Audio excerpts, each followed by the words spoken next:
I'm going to the end, but nobody knows the middle. You can't tell it. Cause you can't tell it. Cause you can't tell it. You can't tell it. Look at me. Look at me. I'm next undone. But you can't tell it. He made me over. He made me clean. And you can't tell it. And you can't tell it. He made me over. He washed me clean. I started fresh. I wasn't always here. But you can't tell it. But you can't tell it. Only he knows. He'll do the same for you. I know the Lord will make a way. Yes, He will. Yes, He will. Yes, He will. Yes, He will. Yes, He will. Yes, He will. Yes, He will. Yes, He will.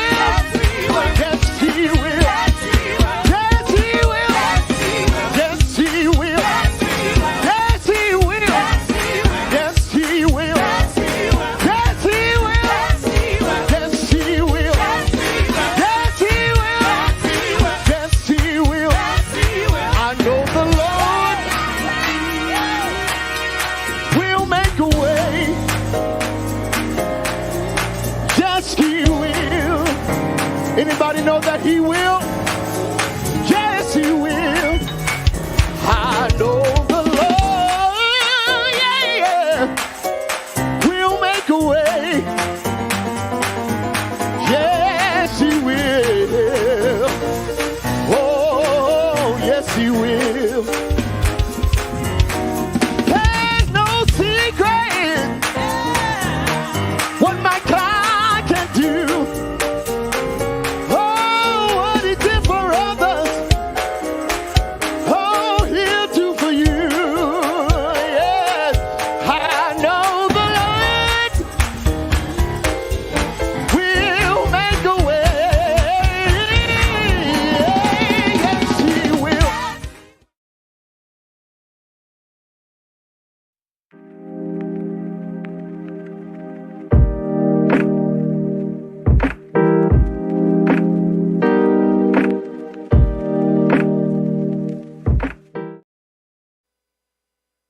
Good morning. I want to welcome everyone again to our Crucial Conversation series.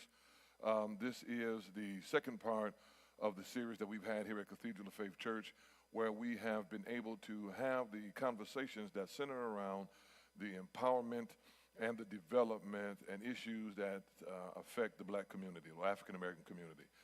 Of course, at the first Crucial Conversations series, we had the leader of the UAW, Region 1D, who was here and talked about the future of General Motors. We were able to talk to City Council and County Commissioners about the future of economic development in the African American community, and have a general conversation and update from the mayor of the city of Flint regarding ARPA dollars and what the city of Flint will look like going forward. These conversations, as you came into the cathedral, are very important.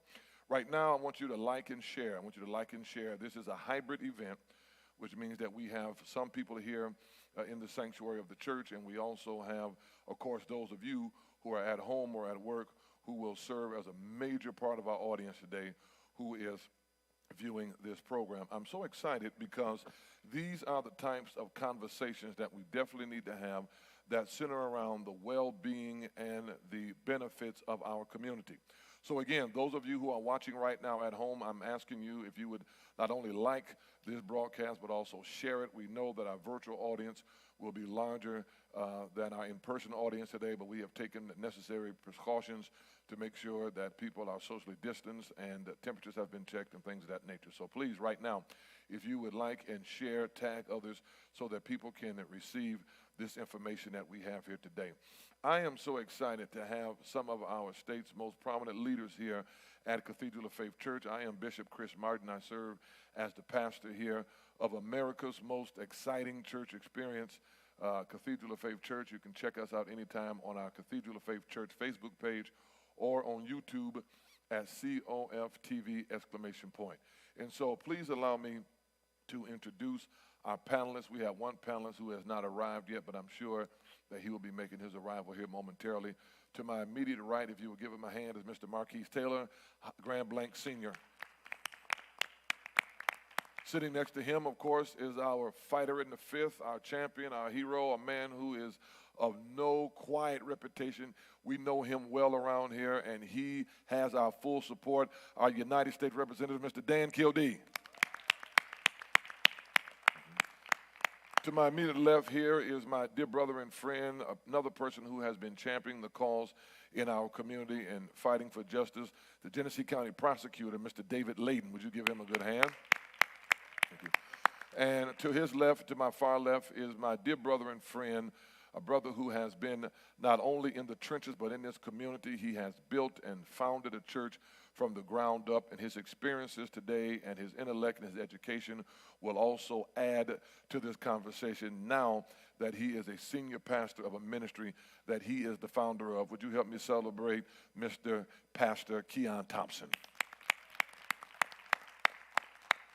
So today we've gathered again today to have another crucial conversation. Again, as I aforementioned, 2 weeks ago we talked about economic empowerment and economic development in the African American community, what that meant.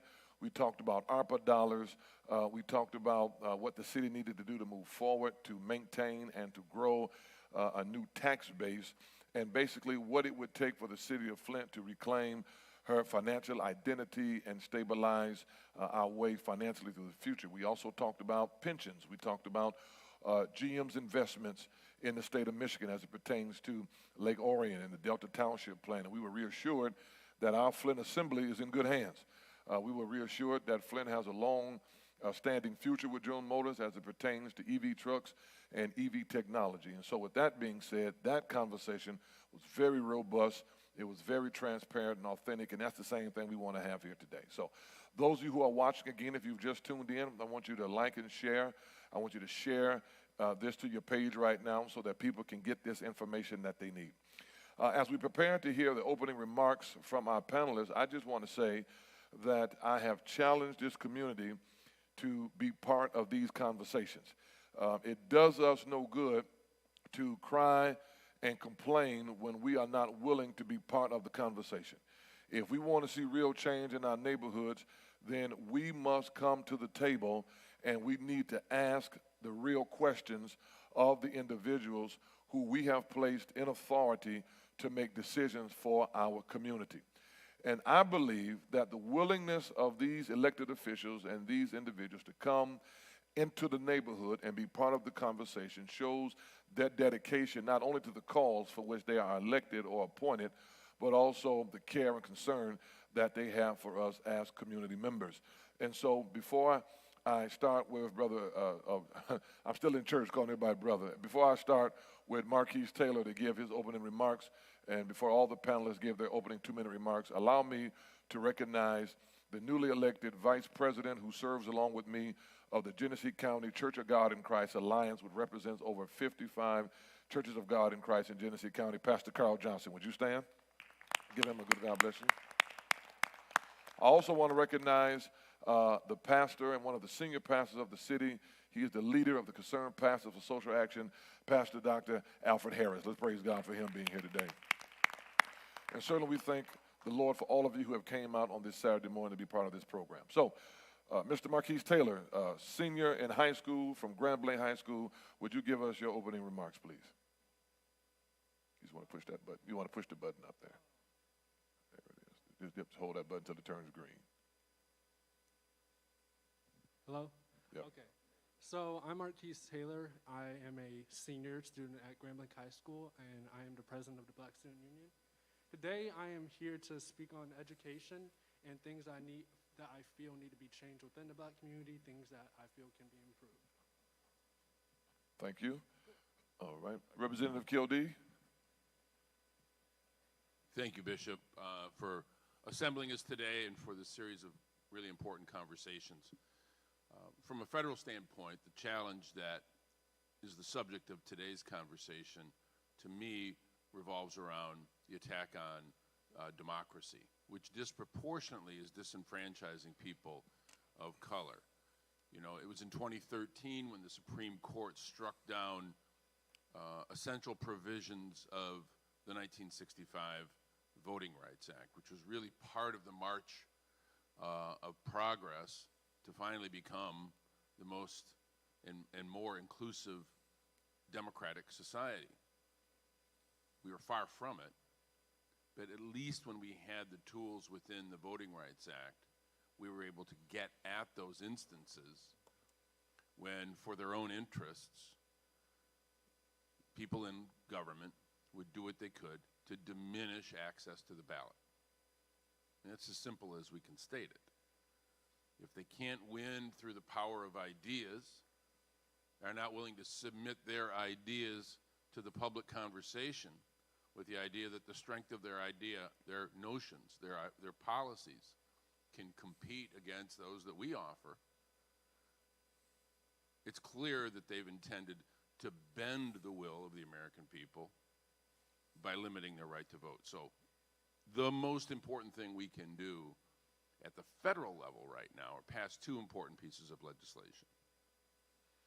The John Lewis Voting Rights Advancement Act, which would restore those elements that were taken by the Supreme Court by their 2013 decision and give us the ability to intervene, give the Justice Department in particular the right to pre-clear changes that are being suggested at the local level.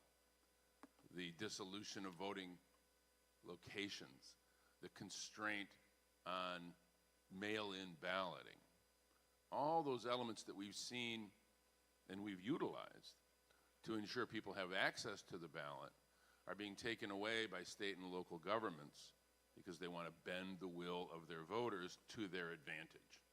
And the Voting Rights Advancement Act, named after my very good friend John Lewis, who we lost almost 2 years ago, would go a long way to do that. We also need to pass H.R. 1. The John Lewis Voting Rights Act is H.R. 4. H.R. 1 would ensure and codify the guaranteed right to vote early, to vote by ballot, to eliminate gerrymandering, to make it illegal to try to prevent somebody from registering to vote, to expand access to voting by mail, to make it as easy as possible, as simple as possible, unfettered access to the ballot. So we need to do both of those things. We can't get them, we've done them in the House of Representatives where I work. We haven't been able to get them across the line in the Senate, mainly because another vestige of that pre-civil rights era, the Senate Filibuster, which sounds really ridiculous, it's a remnant of Jim Crow. It was the way they were able to prevent civil rights legislation from passing through the Senate by setting a higher standard. At that point, it was 66 votes out of 100, a supermajority allowing small states, and back in the 1950s and 60s, southern states, which actually then were represented by something that hardly exists anymore, Southern Democrats. They've all become Republicans. They were able to prevent, until 1965, the passage of that important voting rights bill. And now it's been gutted, and they're using the same tool now that they used then to prevent us from making sure that guarantee, that promise of inclusion is manifest in law. We can't let that happen. Last thing I want to say, Okay. Pastor. Democracy is more than just the right to vote. It's fundamental to the right to vote. But democracy means that communities have all of the elements of civil society available to them. The opportunity to go to a good school is an element of a civil society. A justice system that is fair and balanced. We're fortunate to have Prosecutor Layton, who is one of the guarantors of that promise. But not every aspect of our justice system includes those elements. And then lastly, the financial resources at the community level to provide for the basics. And we've seen that taken from us over time in our community because of decisions mostly at the state level that have undermined the ability of local governments to provide the basic elements of civil society, parks that are maintained and mowed, streets that are clean, communities absent of vacant and abandoned property, a livable place. And we ought to insist that we not just have the right to vote, but we also have the right to the basic resources that allow us the elements of a civil society, of a community. That's as much a part of democracy as the right of self-determination itself. And I think that has to be a part of the conversation. Okay. Thank you, Bishop. Thank you. Thank you, Rep. Prosecutor Layton, opening remarks.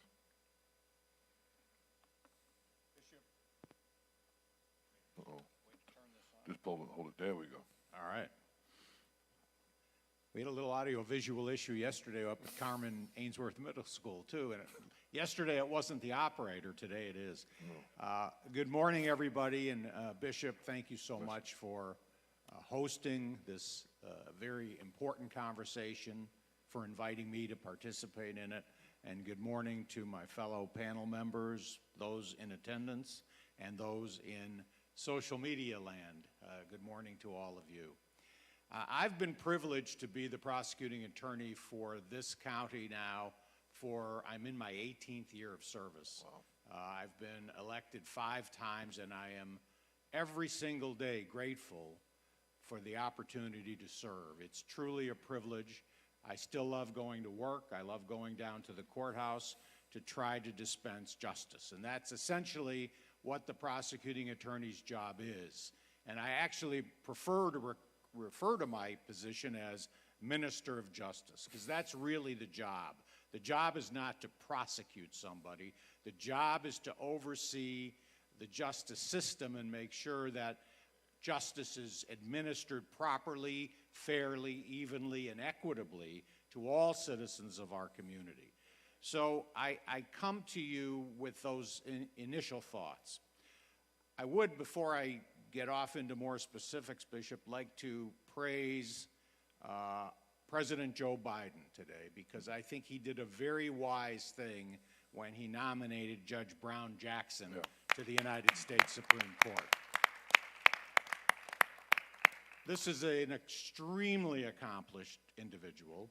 She's a brilliant lawyer, Harvard Law School graduate, clerked for Supreme Court Justice Breyer, has been, and this is extremely important, and I know my brother, Congressman Kildee, agrees with this. What's extremely important is she's been confirmed by the U.S. Senate not once but twice, because she sat on the United States District Court. She sits on the Circuit Court for the D.C. Circuit, for which she was just recently confirmed.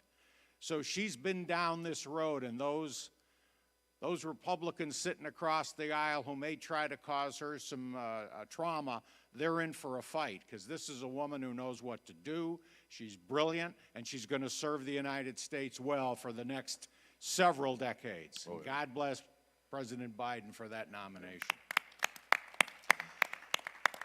I also, and this is way outside of my expertise, but I inhabit this planet as all of you do. I pray today for the people of Ukraine, because I think what has happened is a travesty. I don't think that nations, sovereign nations, should be invaded.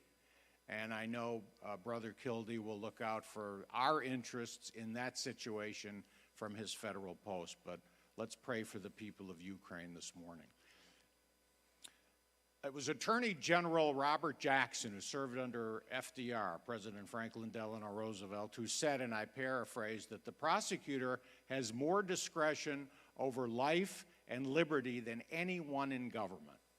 And I bring this up. I'm on this tour of schools in Genesee County. I'm going around to all the high schools and the middle schools, talking to the kids about why they should not make false threats of school shootings in the wake of Oxford. So we're having this whole discussion with the students across the county, and Grand Blanc, I'm coming out there in just a week or so, and I'm looking forward to it. But yesterday, we were at Carmen Middle School, and the day before we were in Goodrich. And I tell the kids that a prosecutor's pen is mightier than the sword. And why is that? It's because if the prosecutor signs her or his name on a warrant, and God forbid your name is on the top of that warrant, I've really messed up your life. And I've messed it up in such that, okay, you might have to go to jail, you might have to pay a fine, you might lose your job if you're a student, you might not be able to go back to school again. There's all these hosts of problems that I can create by signing my name on a warrant. And you know what? I don't want to sign my name on any warrants. I don't want to have to do that. That's part of the job, but I would rather see that our society fixes the problems that causes me to have to consider that warrant in the first place. And I think that's the most important job of being the prosecuting attorney, and it's the one I take most seriously. I don't want to just sign warrants and start having a high conviction rate. That has very little to do what I think the job is. Every human being has dignity. Every human being has the right to due process. Every individual has the right to equal justice. Let me just conclude my opening remarks by saying this. I recognize as your prosecuting attorney that many different influences cause somebody to come into contact with the criminal justice system. Most people who come into contact with the criminal justice system are not what we would call criminals. They're regular human beings who made a mistake, and they have to be recognized for that. And what caused them to make that mistake? It was likely factors out of their control, like poverty, like unemployment, like living in a neighborhood that was deprived of economic vitality because of something like redlining, because of the lack of funding for education. That is an influence that's out of somebody's control, but could lead them to make a bad decision. And a bad decision might lead them into the world of criminal justice. I've always remembered that, and as with the privilege of serving, as time has evolved, I've realized that more and more. And that's where I'm coming from in 2022 as your prosecuting attorney. So I thank you for the privilege to serve, and I'm so happy to be here this morning. Thank Bishop. you, thank you, thank you. Pastor Thompson? Thank you, Bishop Martin. Honor to you and respect to each one of these distinguished gentlemen who are up here on the panel with myself and having this critical and I think important conversation. And I'm honored to be able to sit up here with you guys. In 1991, John Singleton, he directed a movie that starred Lawrence Fishburne, Cuba Gooding Jr., Ice Cube. It was called Boys in the Hood. Yeah. And one of the main lines that was said in that movie, and I'll never forget it, it was during the ending of the movie, it was said, either they don't know, they don't show, or they don't care about what's going on in the hood. And so I think that it's important for us to be able to have conversation about how the hood, or our community, what we call it, is affected by the criminal justice system. And there are other things that affect our community more than just the blight and the lack of income or education. So I think that it's a vast conversation that we don't have enough time to really dig all the way into. But I think that we can sit up here today and we can talk and come up with some remedies to help turn the curve in our community. I'm from this neighborhood and grew up right down the street on Elmer Street. Mm-hmm. And so I'm just excited about the opportunity to be able to listen and to share on ways we can come up with a solution to some of the problems that we have with crime in our city. We almost had 70 murders last year in our city, and that's a whole lot of people dying. Mm-hmm. And I think that that's something that we should all take into consideration while we're here. Thank you. Well, our other panelist has arrived. As many of you know, in 2018, we elected Jocelyn Benson as our Secretary of State. She was part of the whole female takeover, the female government. I don't have a problem with it. I want to make sure. Gretchen Whitmer, of course, and Dana Nessel as Attorney General, and then Jocelyn Benson. First time in history, 3 women had won those positions at the top, which I celebrate. Women have as much voice as men do, especially when it comes to matters of the heart and matters of politics, because matters of politics are matters of the heart. But our Assistant Secretary of State is this austere gentleman to my right, Mr. Hester Wheeler, who has done all he can to affect change in our communities, to champion with our city clerks for voting rights and voting accessibility. And I've asked him to be here today because we are witnessing the onslaught of an attack on our democracy. And when I talk about democracy, I mean people of color having access to vote. This should not even be a conversation in 2022. They might as well put jelly beans in a jar and ask us to guess what they are again. This is bad as reenactment of poll tax, okay? What we're seeing by right now, 21 states in this country, and it could be 22, have enacted legislation to restrict voting, all right? We have a legislature right now that is trying to restrict access to the ballot. They want to win the midterms, they want to win back the governor's office, and they want to impose laws and legislation that not only is not good for people of color, it's not good for the overall health of the state of Michigan. Those who need access to affordable health care, people who need access to affordable housing, people who are struggling, especially in Flint, when the average 8-year-old or every 8-year-old in Flint has been up against odds that no other child in this country has been up against, because Flint kids were in an epidemic before the pandemic. Yes, sir. And that was caused at the hands of careless Republicans who decided that a fund balance was more important than the safety of 100,000 residents. It's that same group of folk that taxed the pensions of hardworking individuals who came out and tried to chart a course for life, not knowing that their pensions would be taxed. I could keep going, but I think we just need to understand that elections have consequences. They have big consequences, and when we take a road and or a page out of the book of apathy, then we allow these people to get in place and enact legislation that is detrimental to the lives of people who are trying to eke out a living.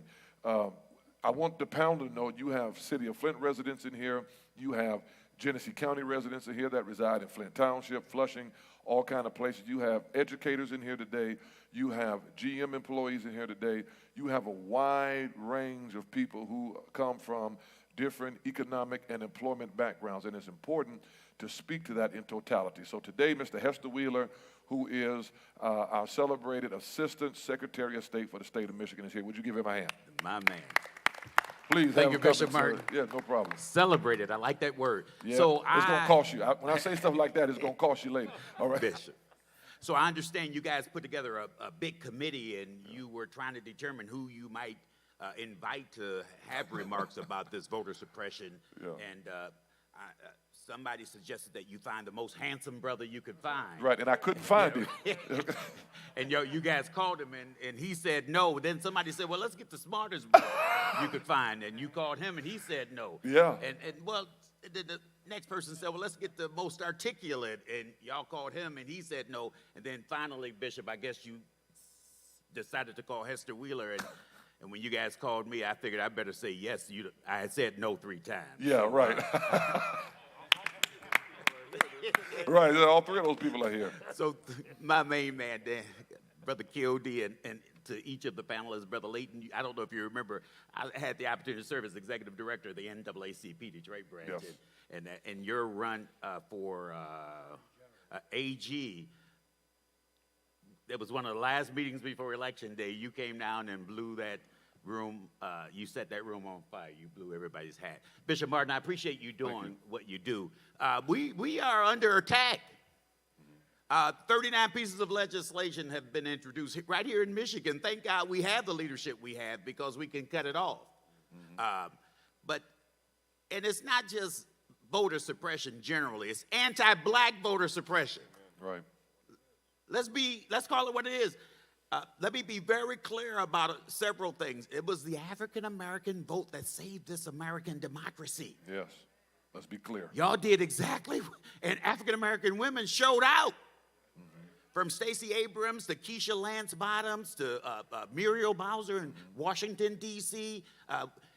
The election of Kamala Harris was more historically consequential than the election of President Joe Biden. And don't you know that racism and conservatives are paying attention? People are afraid. So 30% of African Americans are 14% of America's population. But 30% of the registered African-American voters live in 9 battleground states. Wow. Michigan is one of them. This ain't no accident. And I can say a lot, but I'm going to say several things I really want you to pay attention to. Number one, you don't have power if you don't use it. Why do we have to beg people to go and vote? And conservatives are putting a lot of energy into coming after your vote. They're coming after a resource and a source of power that a lot of people don't even know that they have. In Michigan, on election night, and in several other states where it looked like the other guy might have been winning, Bishop, Right. until they got to the black community. You hear what I'm saying? In Ohio, they waited on Columbus and Cincinnati. In Pennsylvania, they waited on Philadelphia and Pittsburgh. In Georgia, they waited on Atlanta. In Michigan, they waited on Detroit. I know I'm in Flint. Good morning, Flint. Y'all bad. We need you. It all adds up. It all adds up. But Mr. Biden and Ms. Harris won Michigan by 154,000 votes. Close. Detroit delivered 250,000 votes. That was the margin of victory, is what I am suggesting. This state is fairly evenly divided amongst white folk. Am I right, Brother Kildee? Yep. So black folk, y'all got the power. And other folks see it. So I'm saying be bold. We've got a mighty work to do. There are 2 or 3 secrets. 2020 was a moment of convergence. Michigan had new voting rights. We had COVID. And there was a Black Lives Matter protest somewhere every day in America. And do you know that the Black Lives Matter movement is the largest movement in U.S. history? Y'all did that. But what happened? When did it subside? It was election night.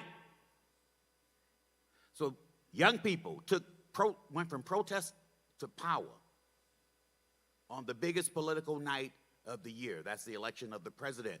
So the sweet spot is no excuse, absentee voting. You don't have to wait until election day. Whatever you're going to do, start 45 days before election. That's the sweet spot. Do you know young people are your secret sauce?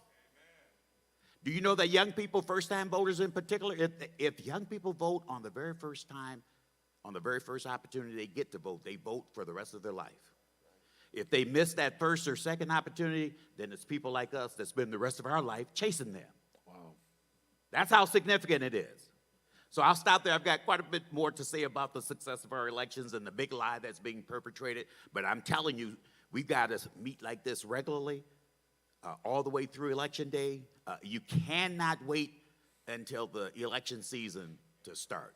So, Bishop Martin, I appreciate you. I applaud you, brother. I love your leadership. Appreciate it. I like your style, man. It's something, ain't it? Yeah, you got it. Yeah. Thank you for having me. Thank you so much. Come on, a hand for Brother Hester Wheeler. We appreciate it. As we get ready to get right into the tough questions, I have one question that came in already. If you would like to write a question down and you need index cards, just raise your hand right here, and Deacon Hill will make sure that you have index cards, and then those will be submitted to my assistant over here, and he will bring those to me. And please make sure that your questions are sensible, okay? I have one question. We'll start directly with our prosecutor.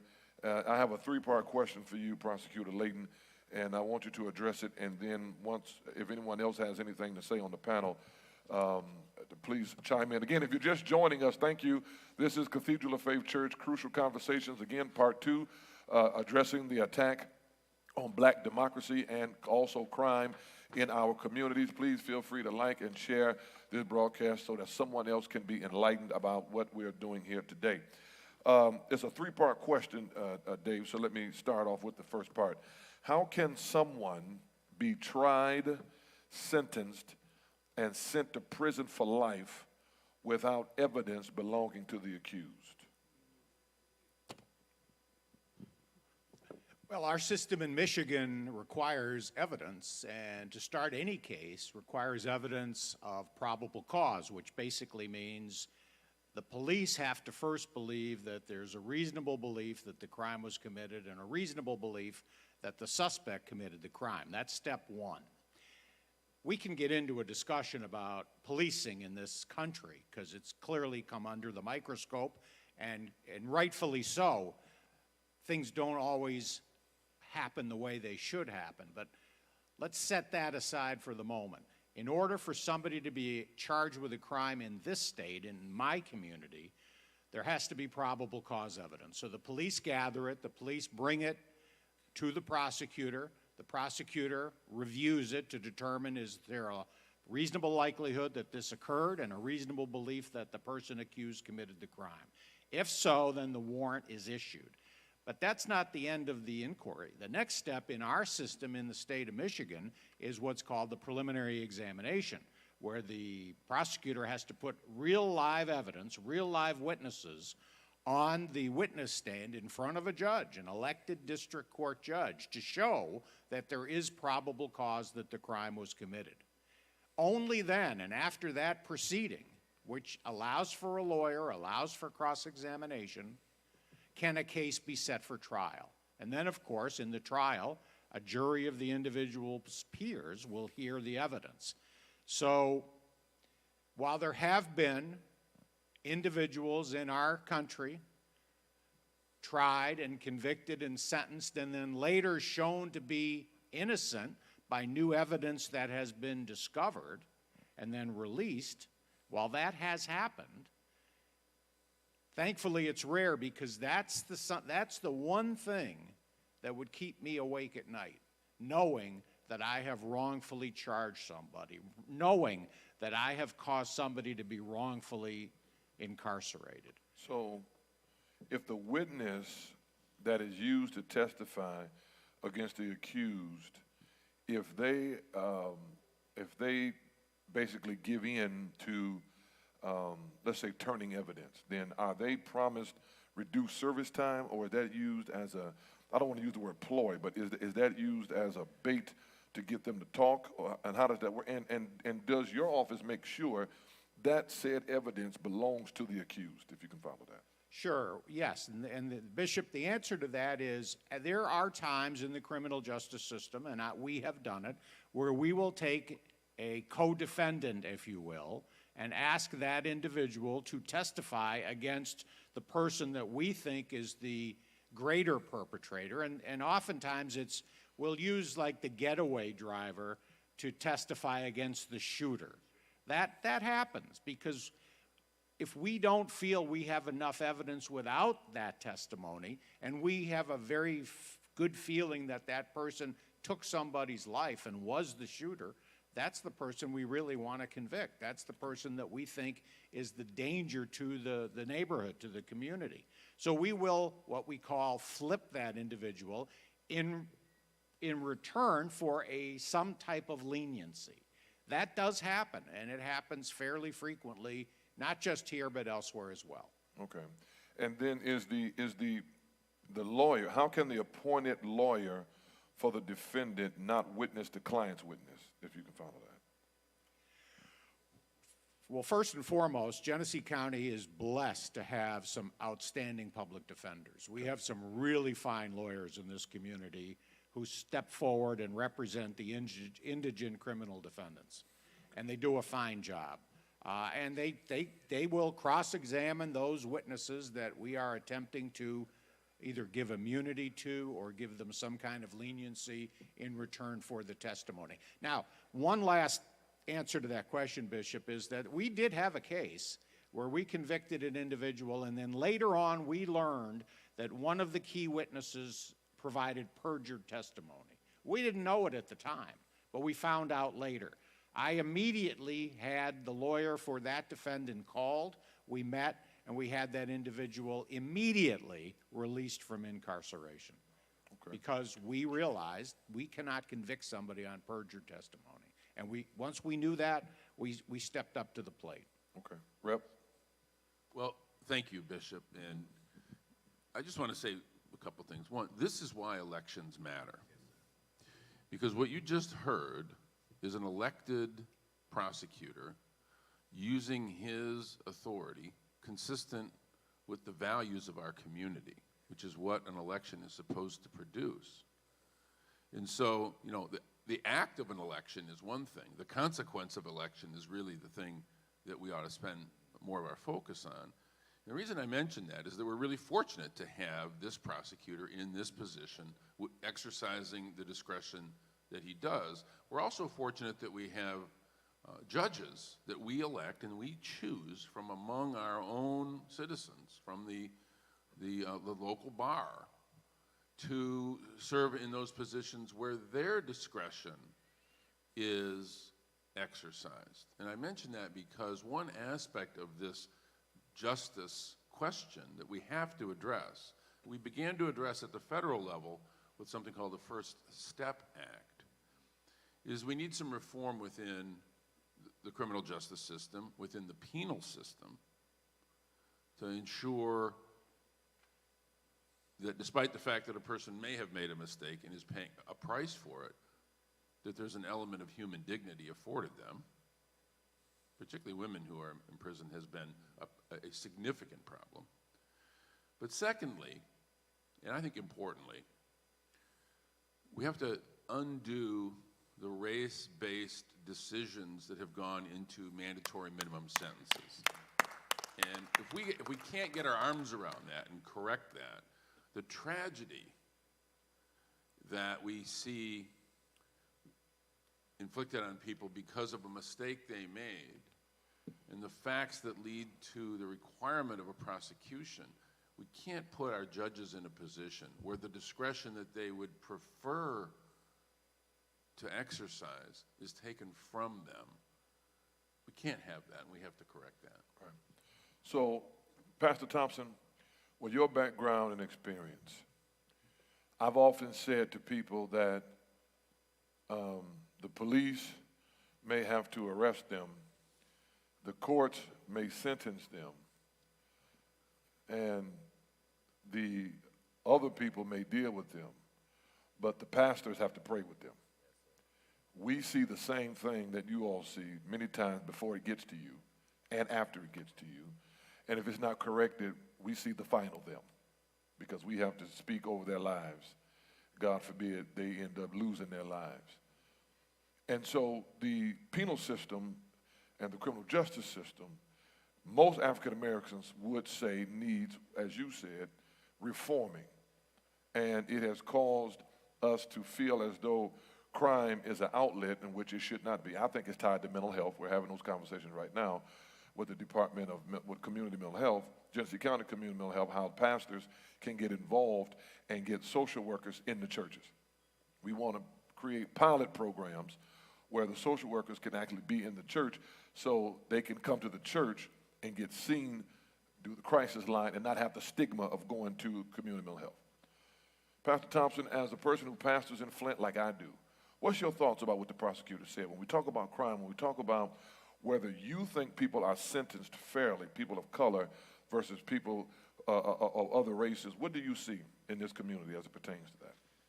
Thank you, Bishop, and appreciate prosecutor for his heart to do justice fairly, and in an event when someone is wrongly charged, or when you find that one who testifies, their testimony is unreliable, you can make that adjustment, you know, because a lot of times you can see injustice not corrected.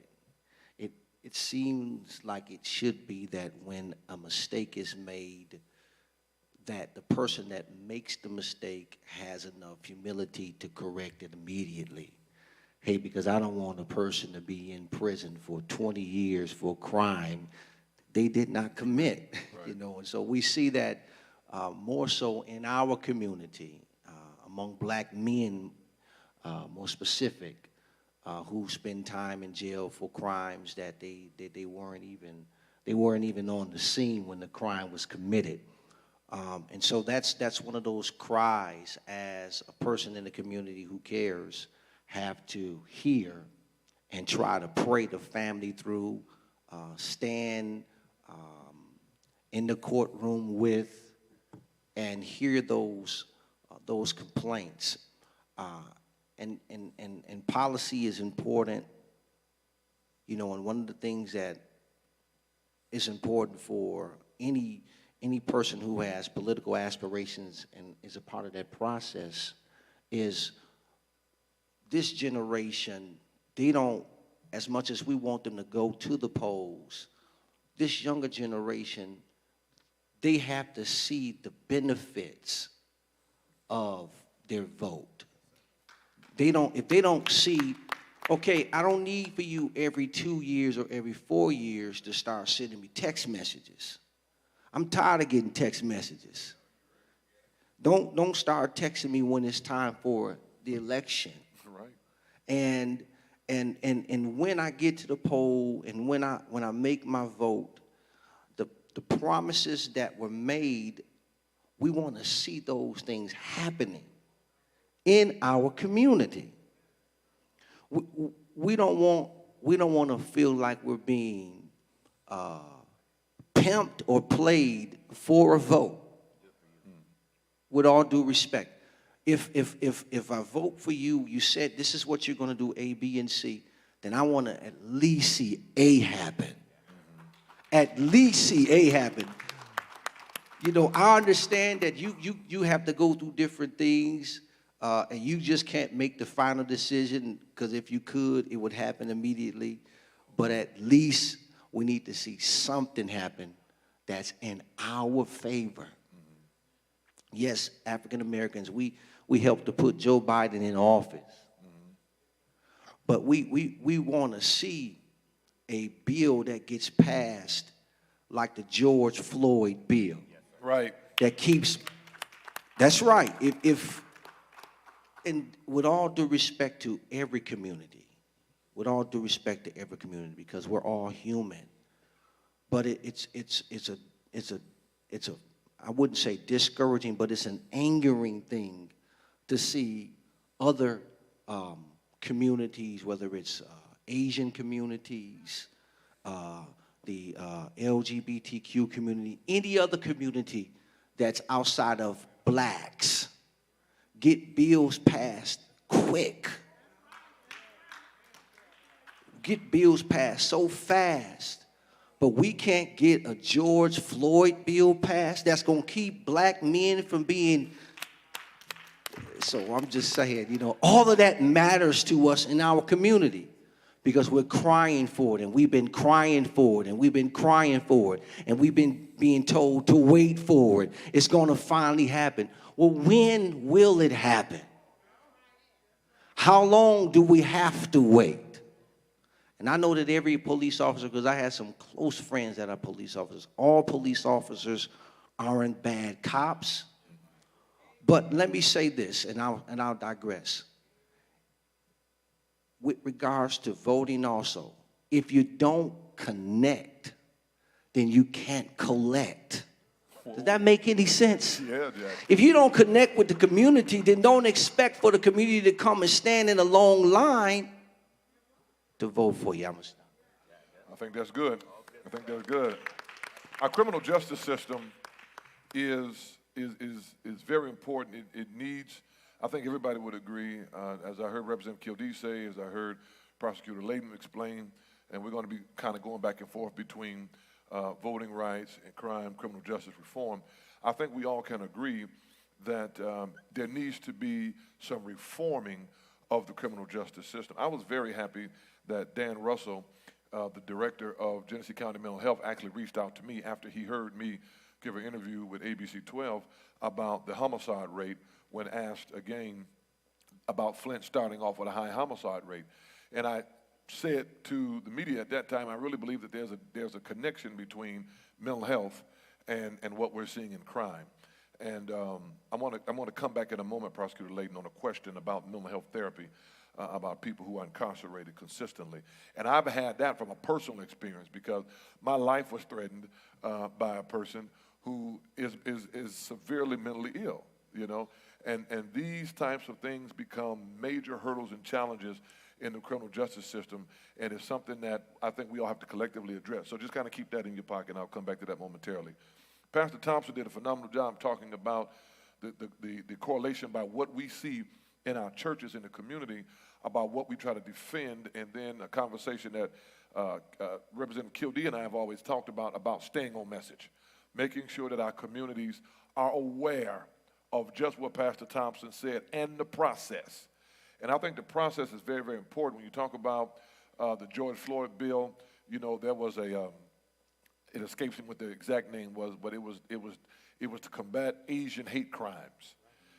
Because, of course, 45 had people all up in arms over Asians, and there began to be a slew of crimes toward Chinese Americans and others, and Congress hurried up and got it done.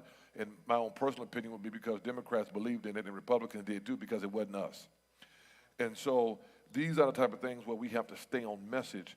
But when you look at what Pastor Thompson just described, and then you look at, Marquis, I'm going to talk to you for a minute.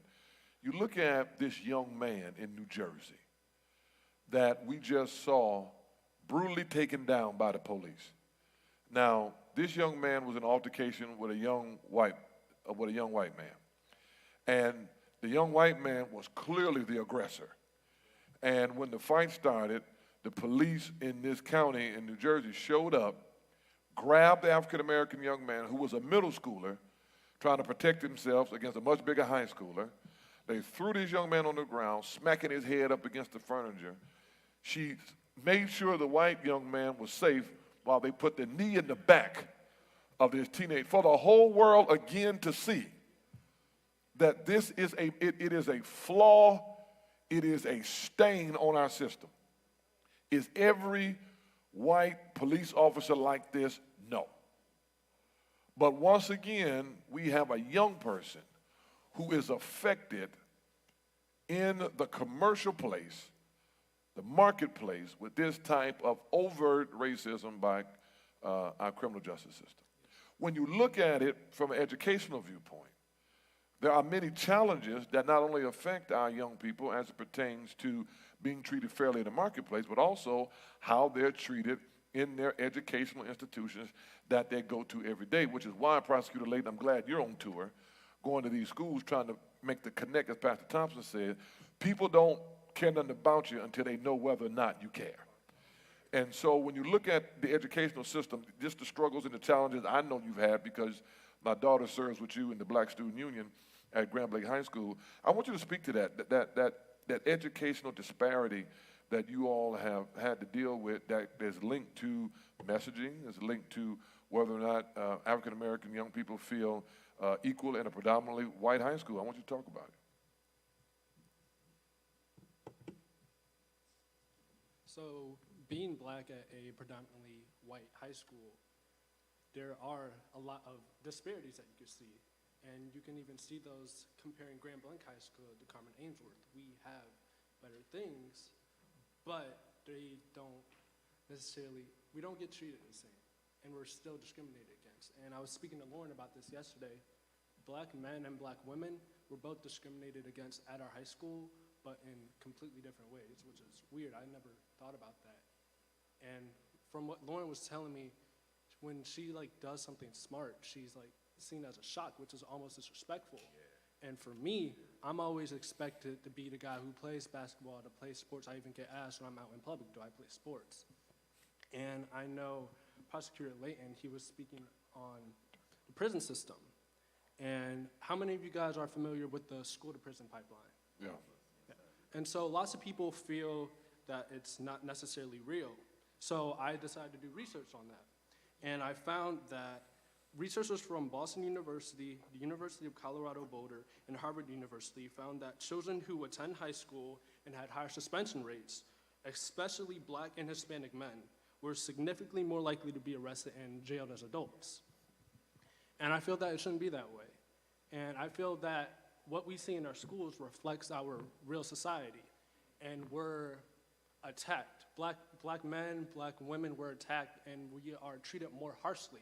And I've seen this happen last week when I held my Black Student Union meeting. A Black girl, she was pushed onto the ground by a staff member. And I think that just goes to show you that what happens in our schools just shouldn't be happening. And then when you go out in the real world, you see people like George Floyd. And then before George Floyd, we had Trayvon Martin. Before we had Trayvon Martin, we had Emmett Till. And for years, Black people have been speaking on these things. And our voices have been silenced. And it was only until we had George Floyd pass away that when white people started speaking of those things, things started happening. And even then, what much has really happened? So. Okay. Secretary Wheeler, you want to say something? Yes, sir. Slavery by another name. Slavery by another name. Mandatory minimums, all of the disparities in the criminal justice system. It's really slavery by another name. America's original sin is slavery. We've yet to reconcile the racism legacy from slavery. Let's call it what it is. 500 Black men have been shot or killed since Trayvon Martin. 500. Amir Locke should be alive. Yeah. The fact that we live this reality, if you're Black in this room right now, I'll bet you $1 to a dime my blood pressure is higher than Brother Kildee. Automatically. I know, you got a tough job. But you hear what I'm saying. You remember this song, I can't say it in here, Bishop, but you remember that song that said, it's hard out here for, Yeah. it's hard out here for a Black man. That's our reality. Let's step into, and I when I talk to young people, I use this metaphor, success or significance. But when you drill down, what I'm really talking about is the difference between light or darkness. And if you drill that down spiritually, what I'm really talking about is the difference between righteousness or wickedness. Come on, man. So the fact that many of us don't step up and get involved at the level we should is because we're dwelling in a place called darkness. We don't know how bright the light is that is available, but you've got to step into it. Do you follow me? And the difference between success or significance is do you keep it real? Bishop, you've got an awesome responsibility. I love politics and I love politicians, but let me tell you this, the power of the people will always be greater than the people in power. Always. But you don't have power if you don't use it. So here's what I'm saying. Jocelyn Benson's our Secretary of State. Brother Kildee, and I saw you and Jocelyn, we came to Flint. You guys were just awesome. We had a room full of people. Everybody was mad at each other. I don't know if y'all had that reality all the time here in Flint. All the time. Negroes be mad at each other and for a long time, and they don't even remember why they mad. They just, that room was full of tension. And you remember that. But Brother Kildee and Jocelyn, they were able to navigate. But since we've been in office in 3 years, let me tell you three things we've done. We talk about elections have consequences. We were here just when the weather was nice. We did Project Clean Slate. We were right there outside the sheriff. We were helping people get their records expunged and get their driver's licenses restored. Jocelyn Benson on day number 1, she says, Hester, we had about 14 people at the executive team level. She said, let's just think out of the box. What can we do that hasn't been done? I said, well, I'm still upset over the driver responsibility fee. 79,000 Detroiters lost their driver's license because they could not afford auto insurance. That was a poverty penalty. Do you understand what I'm saying? So how can we jumpstart that? So we put some processes in place. We got 8,000 people that leave Michigan prisons every year. They don't have a driver's license or a state ID. Guess what? As of today, everybody that leaves a Michigan prison will have a driver's license or a state ID wonderful. and their voter registration card. We did that just because we had the power to do it. You understand? Project Clean Slate, we had the power to do it. So it does matter who you elect, but, and you are so very true. You got to have our elected officials, your Brother Layton and Brother Kildee, they'll come when you call them, and they recognize. And I don't envy politicians, but I've learned from John Conyers and Carolyn Kilpatrick, they just show up for everything. Everything. They just show up. But I've learned something real strategic, and you know this too, Bishop. In order to get in and out of these experiences, always say hello, but never say goodbye. Yeah. Am I right? Just leave. Act like you're going to the restroom and just keep walking. But so I'm saying to you several things. Yesterday was a great day in America. Yeah. It was an example of who you elect and why it matters. This Sister Brown Jackson, her first name, I got to get Ketanji Brown Jackson. Look at racism in America, though. 3 weeks ago or so, after Mr. Biden announced that he was going to nominate an African-American woman, the white racism went crazy. They said, we got to have a poll.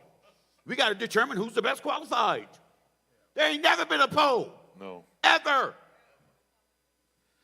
The Supreme Court started in 1789. We've had 114 justices on the U.S. Supreme Court. 107 have been white males. 5 have been women. 2 have been, well, 1 is black and the other, like same skin, no kin. This is the first time an African-American woman has ever been nominated. And think about this, black women, y'all know y'all bad, and I'm not just, but I'm married 28 years. And yes, sir. You know all the benefits, happy wife, happy life. So, but my point is, we owe you guys a significant debt. You make the difference. I talked about Keisha Lance Bottoms in Atlanta. I talk about her all the time. Muriel Bowser is the one that put the insurrection down more than anybody else. She's the one that activated the National Guard. Everybody else is running for cover. Stacey Abrams, she moved around this country, did what she does. Michelle Obama is a superstar. If a black woman gets nominated for U.S. Supreme Court, she's already uniquely qualified. She ain't even got to go through no vetting, so. Right. Yeah, but don't drop it on the floor. They cost. Yeah. Okay. This is good. This is very important. Again, if you have a question, just make sure you raise your hand, and Vernon Hill will give you. Right there. We'll give you a index card so you can turn your question in. All right. So it's been said that oftentimes our vote does not count. It has also been said that we cannot see the benefits of electing Democrats up and down the ticket. Those of you who are watching, again, make sure you share this. I'm sure you're enjoying this lively discussion. It's crucial, but it's necessary to have. It's a very authentic, transparent conversation. I have done everything I can to let people know that we have 2 people in the Senate who have become a problem, and they are Kyrsten Sinema and Joe Manchin. And these 2 individuals we thought was with us, and they seemingly are not with us. And when you look at the United States Senate, it's important to understand the balance of power between the United States Senate and the House of Representatives. Representative Dan Kildee, our fighter in the 5th, of course, is in the House, where right now is democratically controlled. That House is in trouble in falling into the hands of Republicans, and probably the worst Speaker of the House ever in the history of this country in Kevin McCarthy. But what happens is that bills leave the House and get stuck in the Senate because we have 2 Democratic senators who will not line up with President Biden's agenda. And what I have been saying, and Dan and I have these conversations almost probably weekly, Dan, about messaging, and what needs to happen.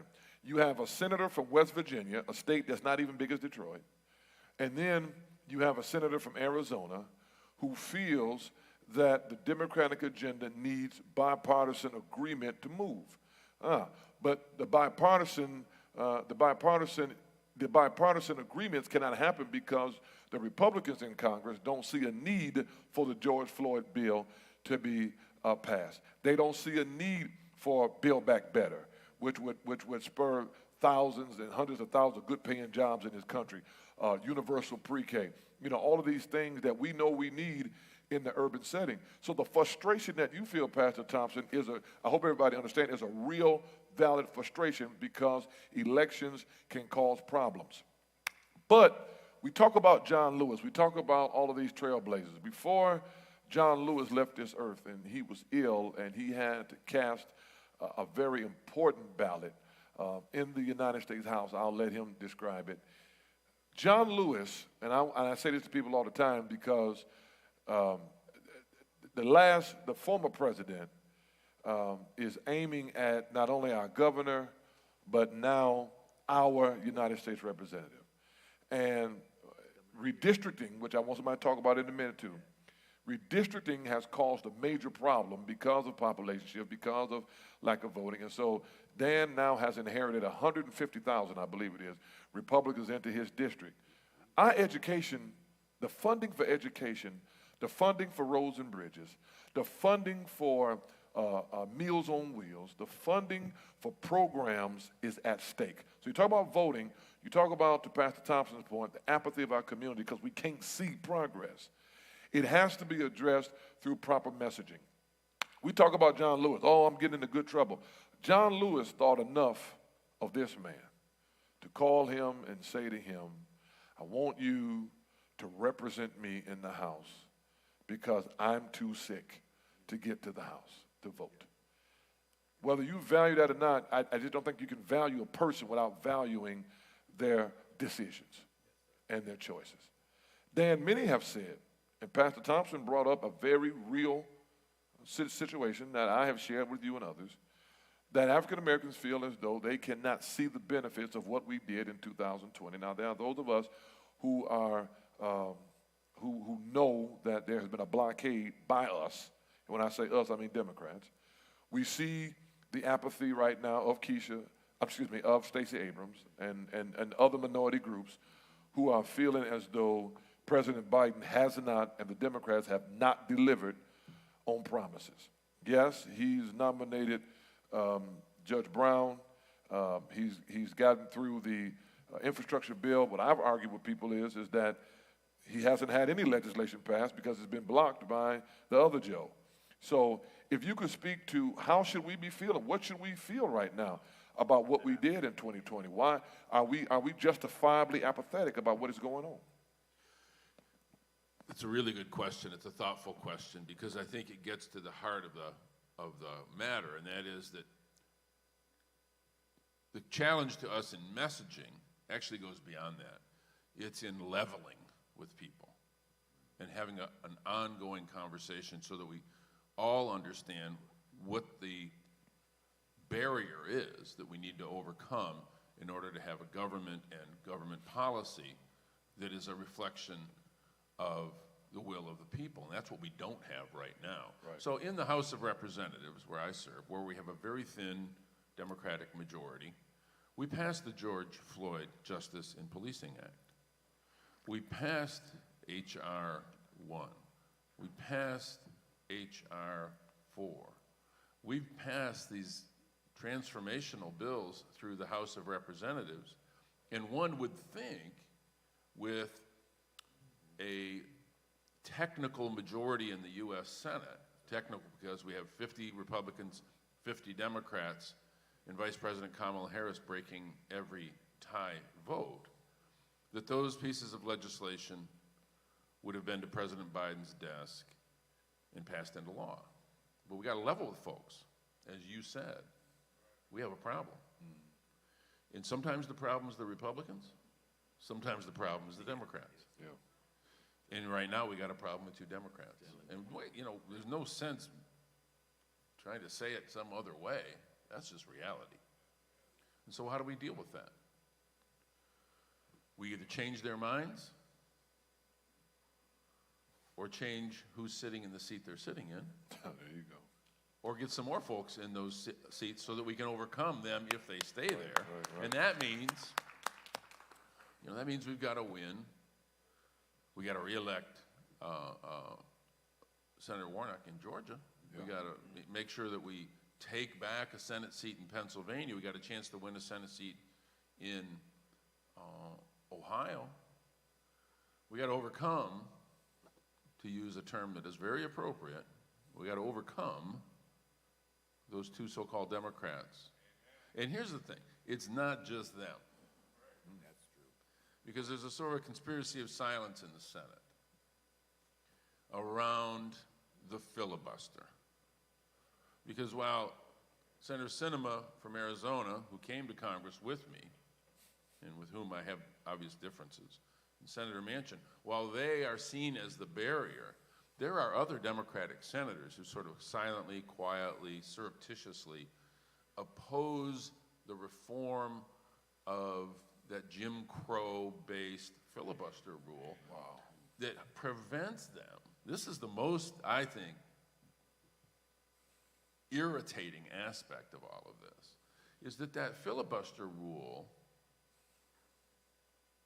not only prevents progress on these pieces of legislation that we send over there, it protects those senators from ever having to actually cast a vote on those bills.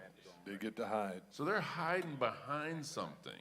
I heard Senator Sinema say, I'm an institutionalist, so I support this rule. Which institution, Senator? Right. The institution of racism? She's a Democrat. That's an institution. Yes, sir.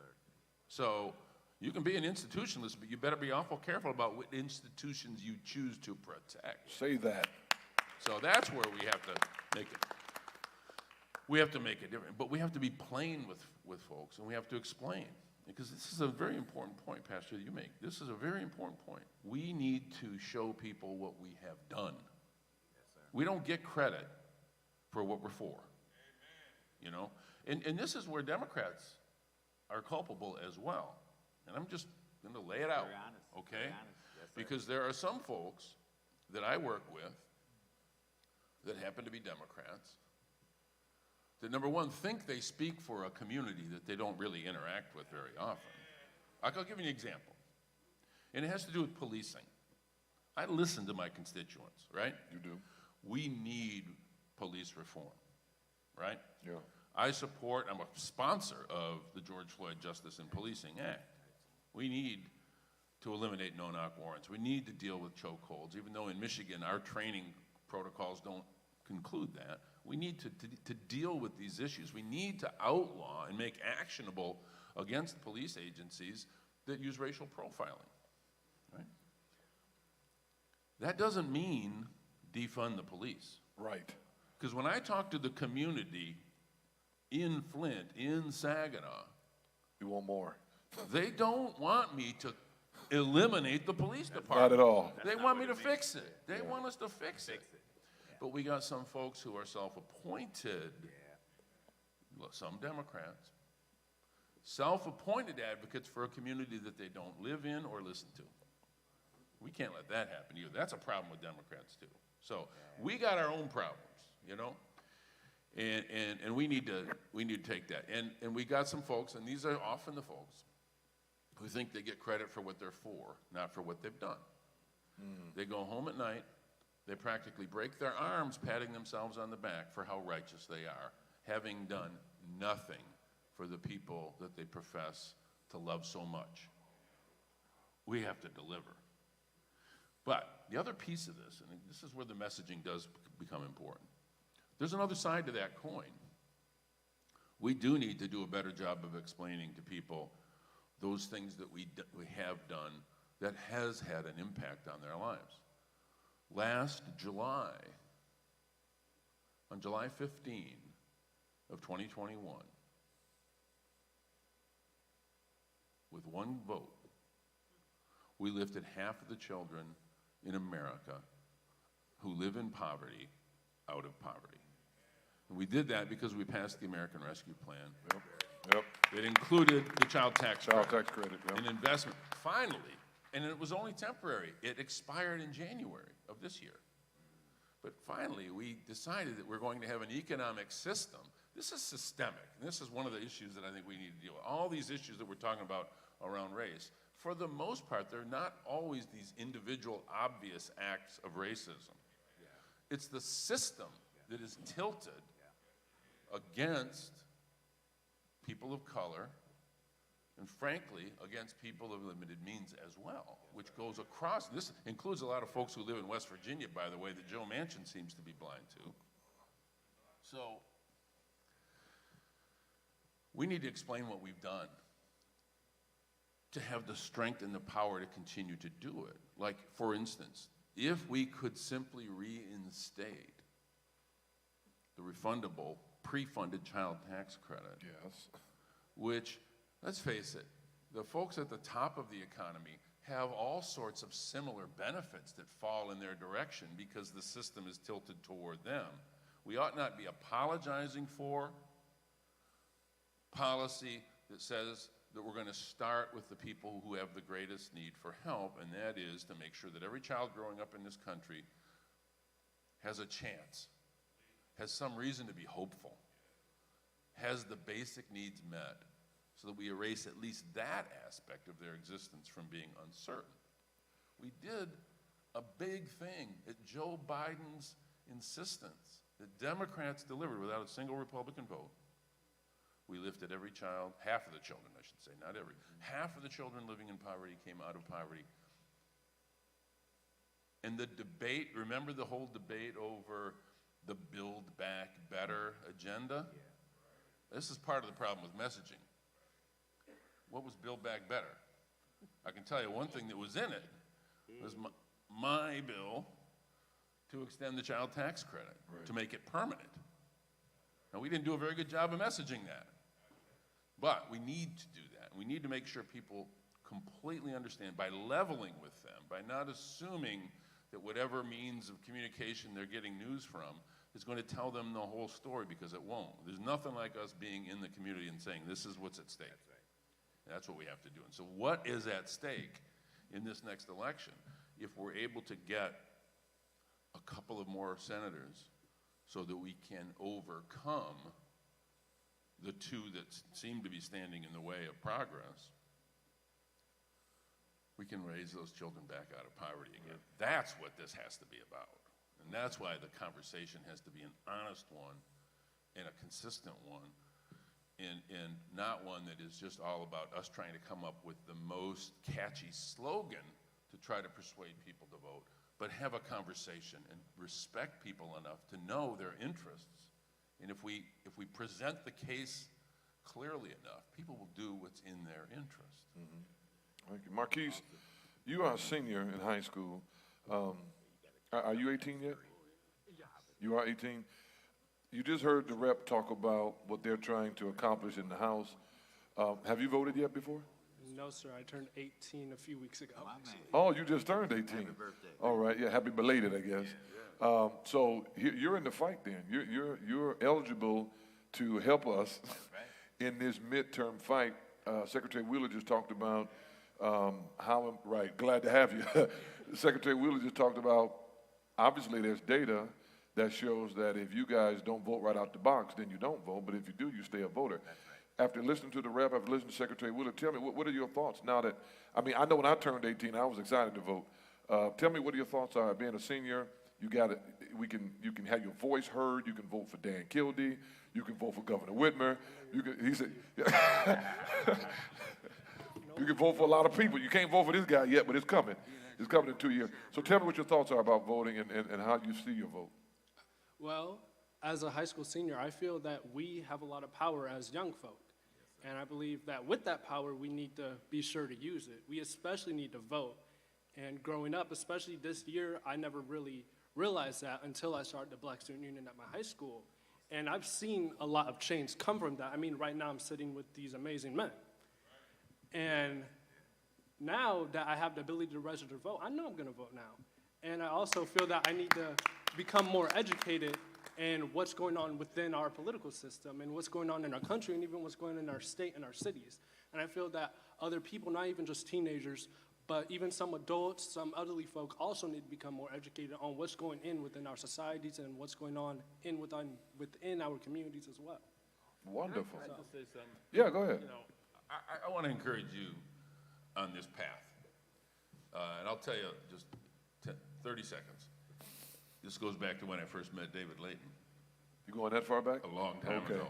I was 18 years old. I was sitting at this table like you are, because I was a student who was really active. And like Bishop, I was precocious, and when I was young, I was not going to let any time pass. I got graduated out of Flint Northern High School, the best high school ever existed, of course. You know, not everybody could go to Northern. But, Some people didn't want to go. Go ahead. Other folks have been able to do all right as well, but Northern is unique. But I came out of Northern and I put my name on the ballot. I just didn't vote. I put my name on the ballot. I ran for the Board of Education and I won that election. At 18? And so, 18 years old. And so, I remember sitting at this table like you are, and I remember the first time I was asked to do something like this. I had long hair and a beard, wore my best dashiki because it was a special occasion, right? And I remember they told me I had 5 minutes. And you'll get a real kick out of this knowing me now.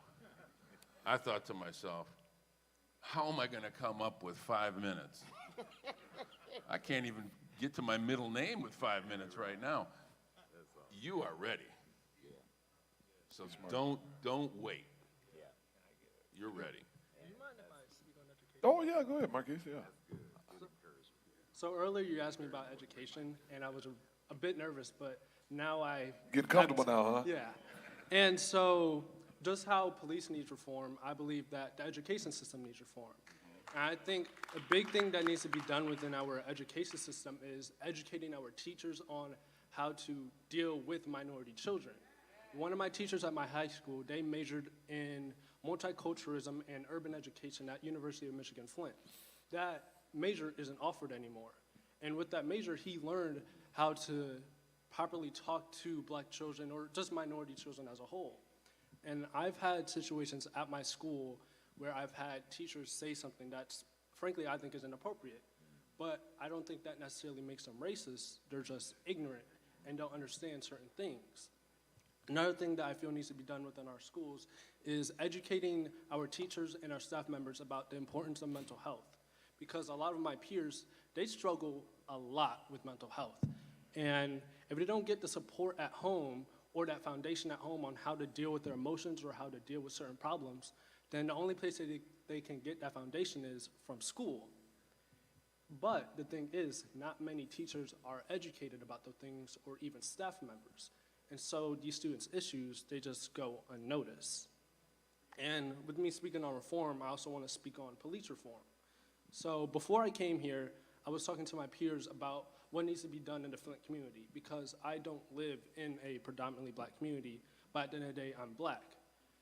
And so from speaking to my peers around the same age as me, I found out that they feel that Flint is actually under-policed.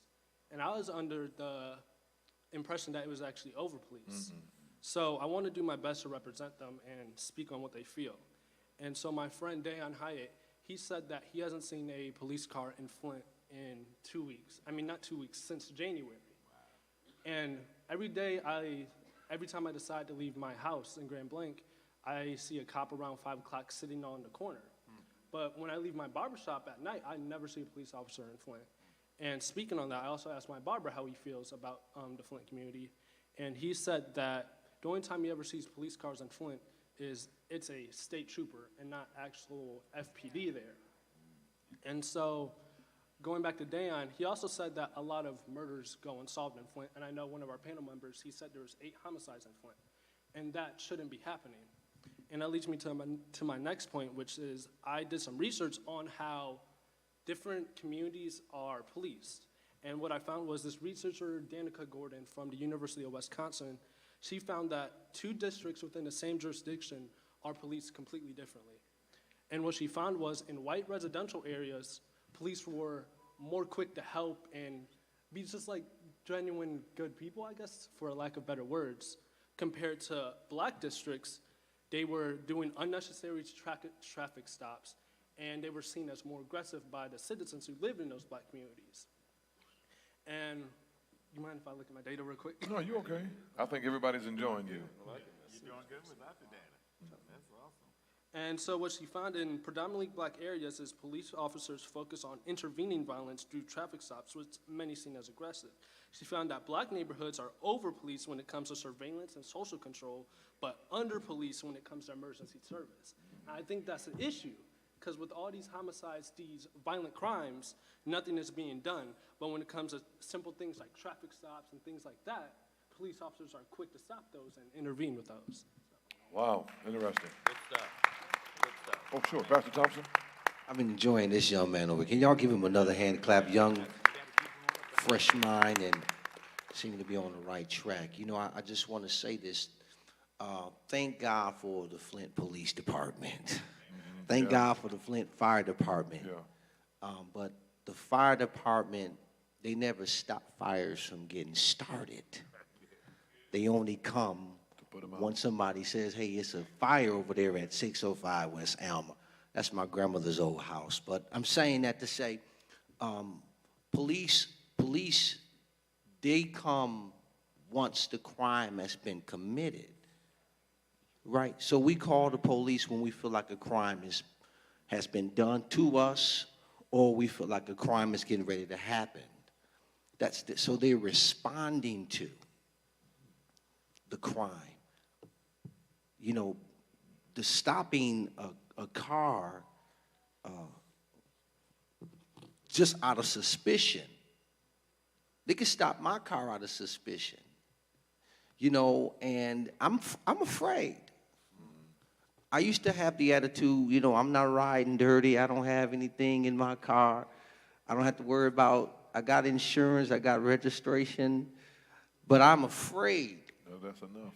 I'm afraid, and I'm a pastor in the community, but I am afraid to be stopped by the police.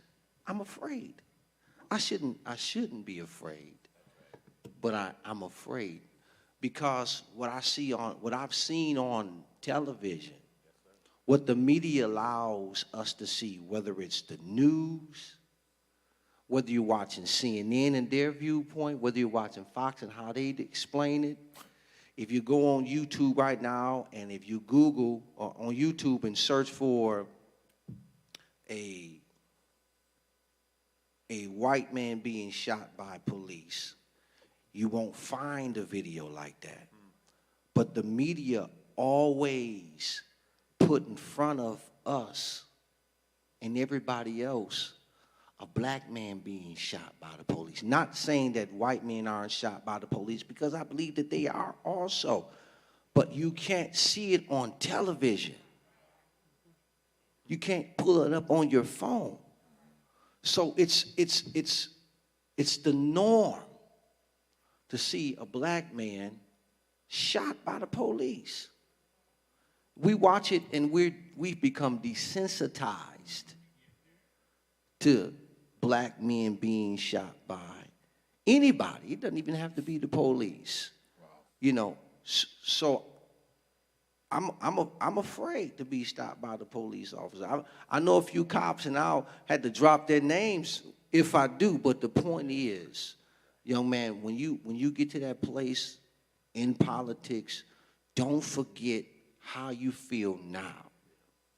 Don't forget how you feel now. Don't forget what you know right now.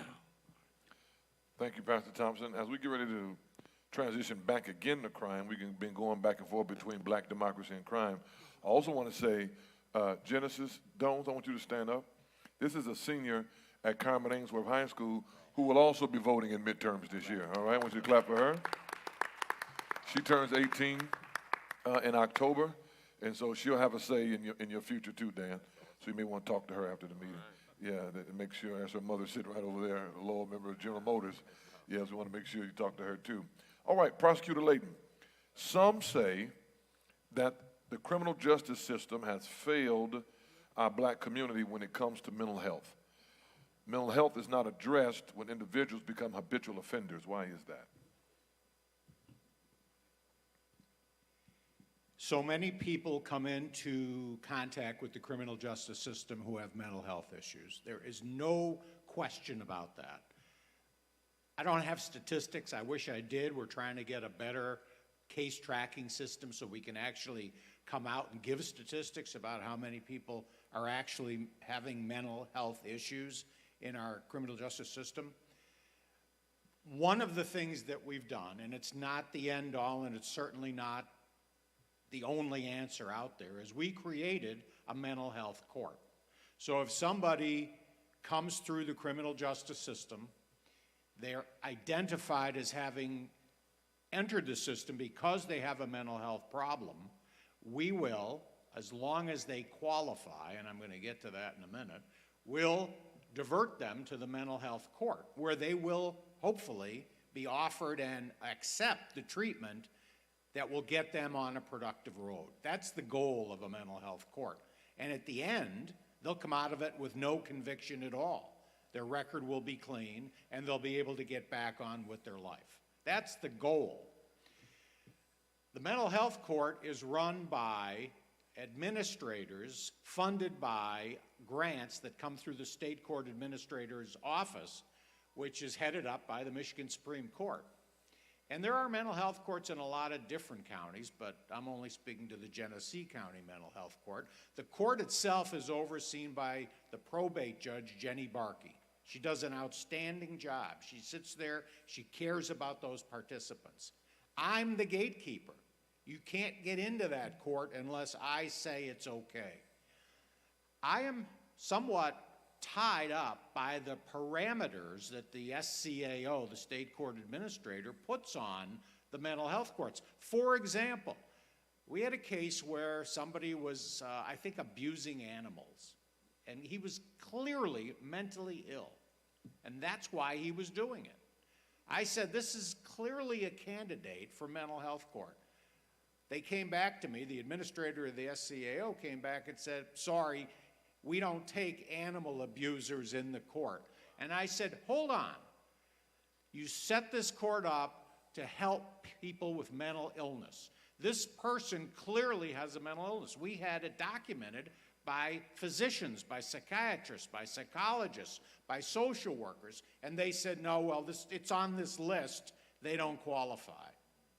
So we fought that, and we were able to get this person admitted into the court and get them back on the right road. So we do have a mental health court, and habitual offenders, Bishop, are eligible for mental health court, but there are certain crimes Well, let me stop that you right are there. ineligible. So then, is it an option, not to cut you off, but you segued into another part of the question. Is there an option to receive mental health therapy then if a person is incarcerated consistently? If somebody's incarcerated, that goes to the Department of Corrections, and with all due respect, that's beyond my expertise. I don't really have a great grasp on what the DOC does. I do believe they offer mental health because I know that as part of the sentencing, the sentencing judge will say, I want that individual to have mental health treatment in the incarcerated setting. But whether they get actual help, whether it's productive type of help, we need a Department of Corrections individual to weigh in on that. But we do have this mental health court along with many other what we call problem-solving courts. Somebody comes into the criminal justice system because they have a drug problem. We have a drug court. We send them to the drug court, get them off drugs. Maybe we can make them a productive member of the community. Again, that's the goal. We don't want to convict them of a crime. We don't want to incarcerate them. We want to get them off drugs. That's what it's all about. We have a number of other types of problem-solving courts as well that we try to get people back on the road of productivity. I want to just tell you a quick story. I came of political age in the year 1968, which was a very traumatic year in America's history. That was the year Martin Luther King was killed. It's the year Robert Kennedy was killed. It's also the year that Richard Nixon was elected President of the United States. And of course, after that came Watergate. So Nixon got elected in '68. I'm now involved politically in my high school. I'm leading protests against the war in Vietnam. That's going on too. It's raging at that time. And then in 1972, a man named George McGovern ran for president. And that's when I was first eligible to vote. And I voted for George McGovern. And he got slaughtered by Nixon. Nixon just destroyed him. I think McGovern won one state, Massachusetts, and he lost his home state of South Dakota. But he was a marvelous man. He was a fighter pilot during World War II. And here's the kicker to the story. Years later, when Secretary Wheeler referenced my run for AG in 2010, I came upon an event in Metro Detroit, and I got to meet George McGovern. Wow. I stood in line, and I got up to see him, and I said, Senator McGovern, I want you to know you are the first person I ever voted for. Wow. And I had a picture taken with him, and it hangs in my office to this day. Voting is so important, and what you can do to lead the young people to vote for the right things, God bless you, because that is the most important right that we have. I think you addressed this earlier, Prosecutor Layton. I think you said it was, and I'm going to use the word practice, and if I'm wrong, you can correct me. Because the other part of this question that talks about criminal justice is if the prosecutor and attorney comes together, negotiates a plea, and then the client ends up with a second-degree murder charge of a 25 to 40-year sentence, which is not, of course, a life sentence. Is that something that happens regularly between prosecutors and defense attorneys? And should it? And does it happen more for people of color than non-color? Well, let me address the second part first. You know, Lady Justice allegedly is blind, right? She got a blindfold on that statue. Supposed to be. And I always, you know, in my idealistic thinking, always thought that was true. And when I evaluated cases for so many years, I never looked at whether the accused individual was of a certain color. I just wanted to evaluate the case fairly and correctly. And then George Floyd came along, and my thinking really started to realize that, well, you know, are we really treating people unfairly here? Maybe we need to adjust our thinking on this issue. And I think, you know, we all evolve over time based upon circumstances and life events that occur. And so I started to look at our adult case tracking system because I wanted to know, were we wrongfully charging, were we disproportionately charging people of color? Because that would not be right, and that would bother me. That would drive me up the wall. And you know what? Our adult case tracking system doesn't allow me to do that. So you know what I did? Thanks to ARPA, thanks to the federal funds that Congressman Kildee has sent back to this community, I am now buying a new system that's going to allow me to see those statistics. Yeah, that's big. And it's called, and we didn't have the money until then. And Pastor, I want to get back to your very wise comment about fund balances in a minute. So let me answer the first part of the question now. Prosecutors and defense lawyers plea bargain all the time. I prefer to call them negotiated pleas, but the public refers to them as plea bargains. And it's a necessary element of the criminal justice system. Why? Think of it this way. If snow builds up on the roof of your house and you don't clean it off or it doesn't melt, what's going to happen to the roof of your house? It's going to collapse, correct?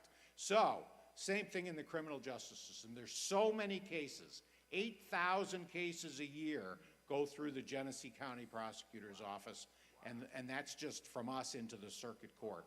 If we don't get those cases moving through the system through negotiated pleas, the roof of the system's going to collapse. So yes, we do plea bargain, and yes, we try to come to fair resolutions of the cases, but nobody is coerced into it. Nobody is forced to do it, and I do believe of the 83 county prosecutors in the state of Michigan, I'm the most lenient one out there. Now, maybe folks think I'm too lenient, but I evaluate cases based upon all the factors that we've talked about this morning. Somebody's mental health history, somebody's family life, what brought them here in the first place. I try to find out about as much as I can about the individual before we render some kind of a decision. Lastly, Bishop, you said very wisely that fund balances are not more important than providing services. And that is a very, very true statement. And you really see that in local government. And I want you folks to know that I have been battling for years to get proper funding for the prosecuting attorney's office in this county.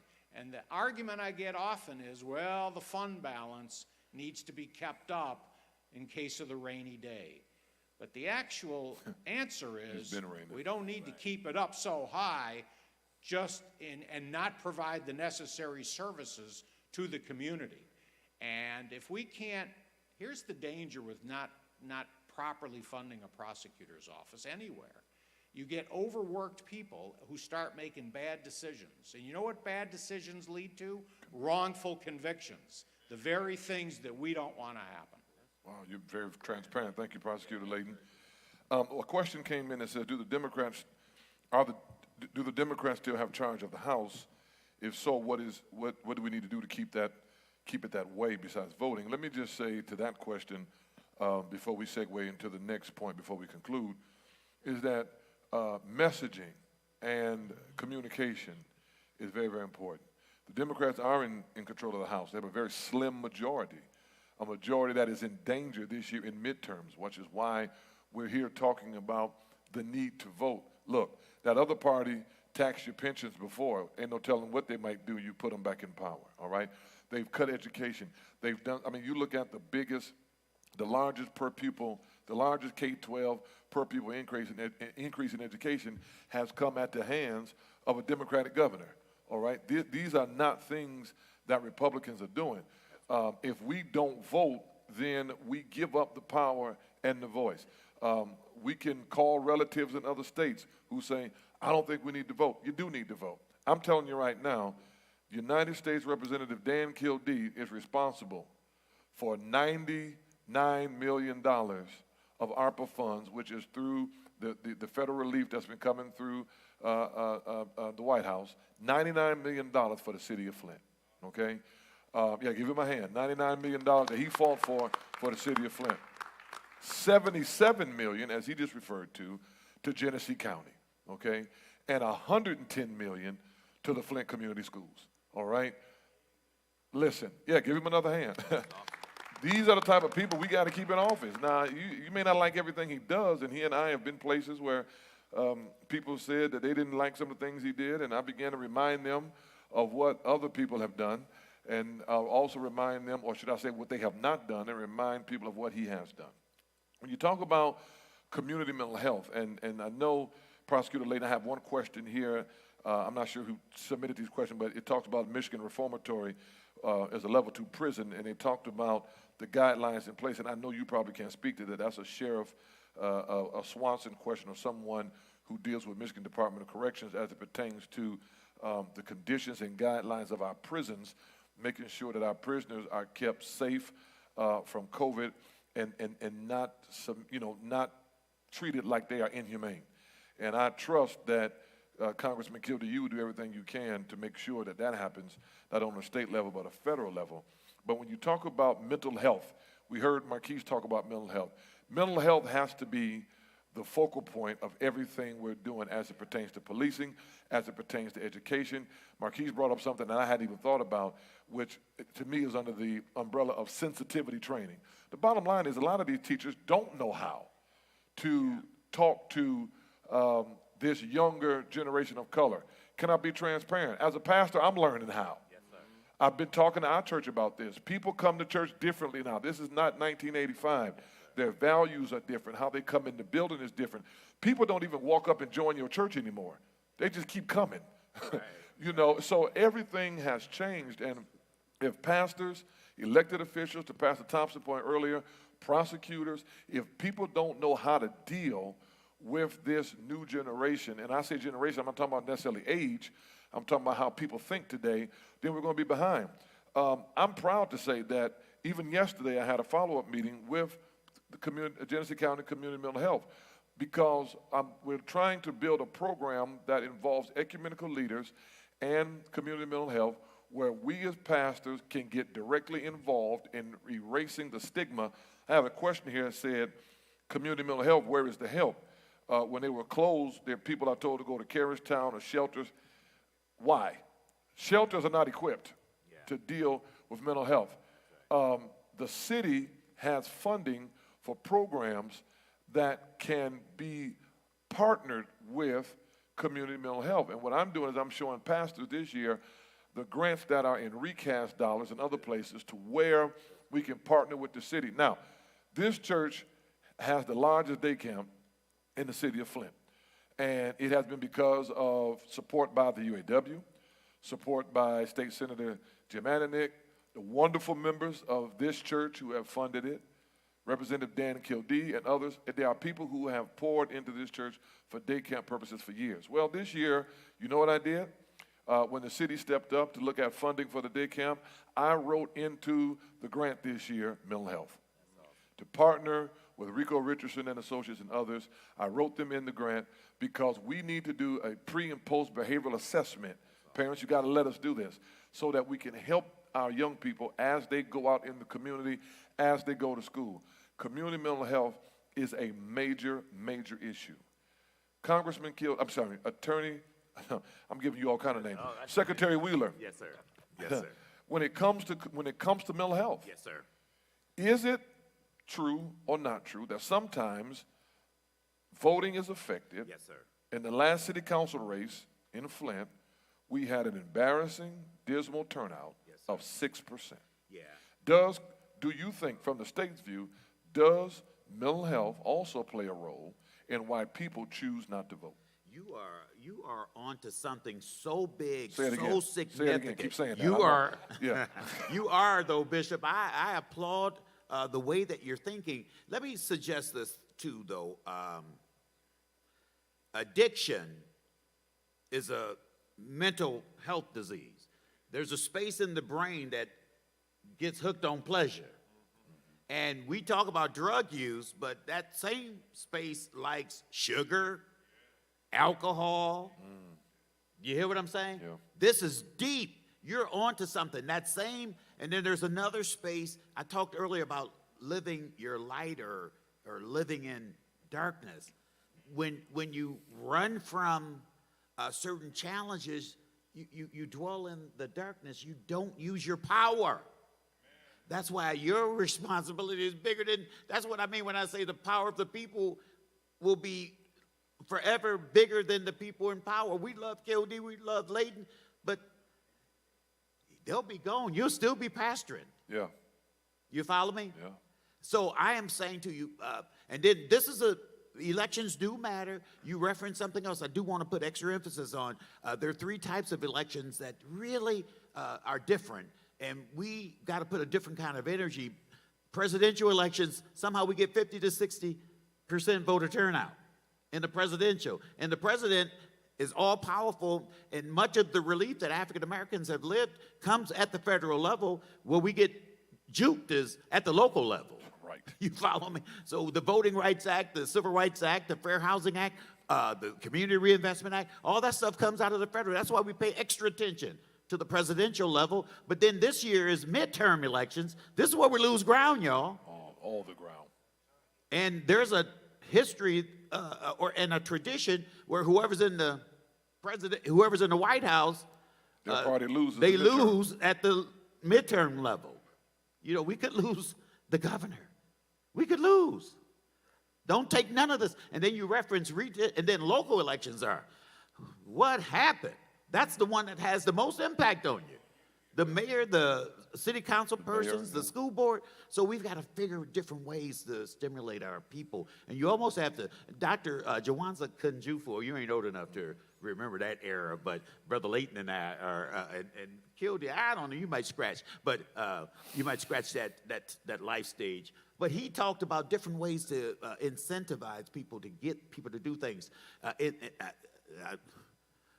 White folk, y'all might know this, but black folk get this. If you feed them, they coming. Come on, man. If you put their children on the program, they coming. And then Pookie and them coming because they want to see Chantel do her thing. You say that poem or participate in the choir. And if you want them to stay, host a raffle after the benediction. Yeah. And it could be a raffle for anything. Put something like this up on the podium, say you get to win this. So I'm saying, so we've got to be strategic like that to get our people to vote. You ain't told nothing but the truth. But go ahead. That's just the fact. And then now we're in a redistricting year. This is significant. everybody needs to pay attention. There is a difference in my understanding. An African-American elected official and a Democrat are not automatically the same thing. Right. And we need to be honest about that. All Democrats ain't, what Layden just moved my heart. He went back to, you just moved my heart. I'm so delighted to be here just to hear that story. Because now I understand your humanity a lot deeper. And Kildee and I got good history having worked on, Kildee is the kind of white guy that if we're all in the same meeting and racism comes up, I ain't got to say nothing. Yeah.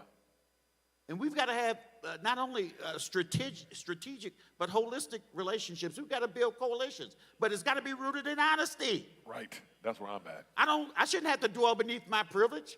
I should not have to reduce myself for somebody else to feel elevated. We've got to be able to talk about race. The things that connect us are far greater than the things that divide us. Yeah. And this joke about critical race theory, I ain't never heard of that. That don't exist, y'all. All we're talking about is American history. That's a wedge issue. It's manufactured. It's crap. So I know I've said quite a bit, but I am encouraging you to take advantage of the moment.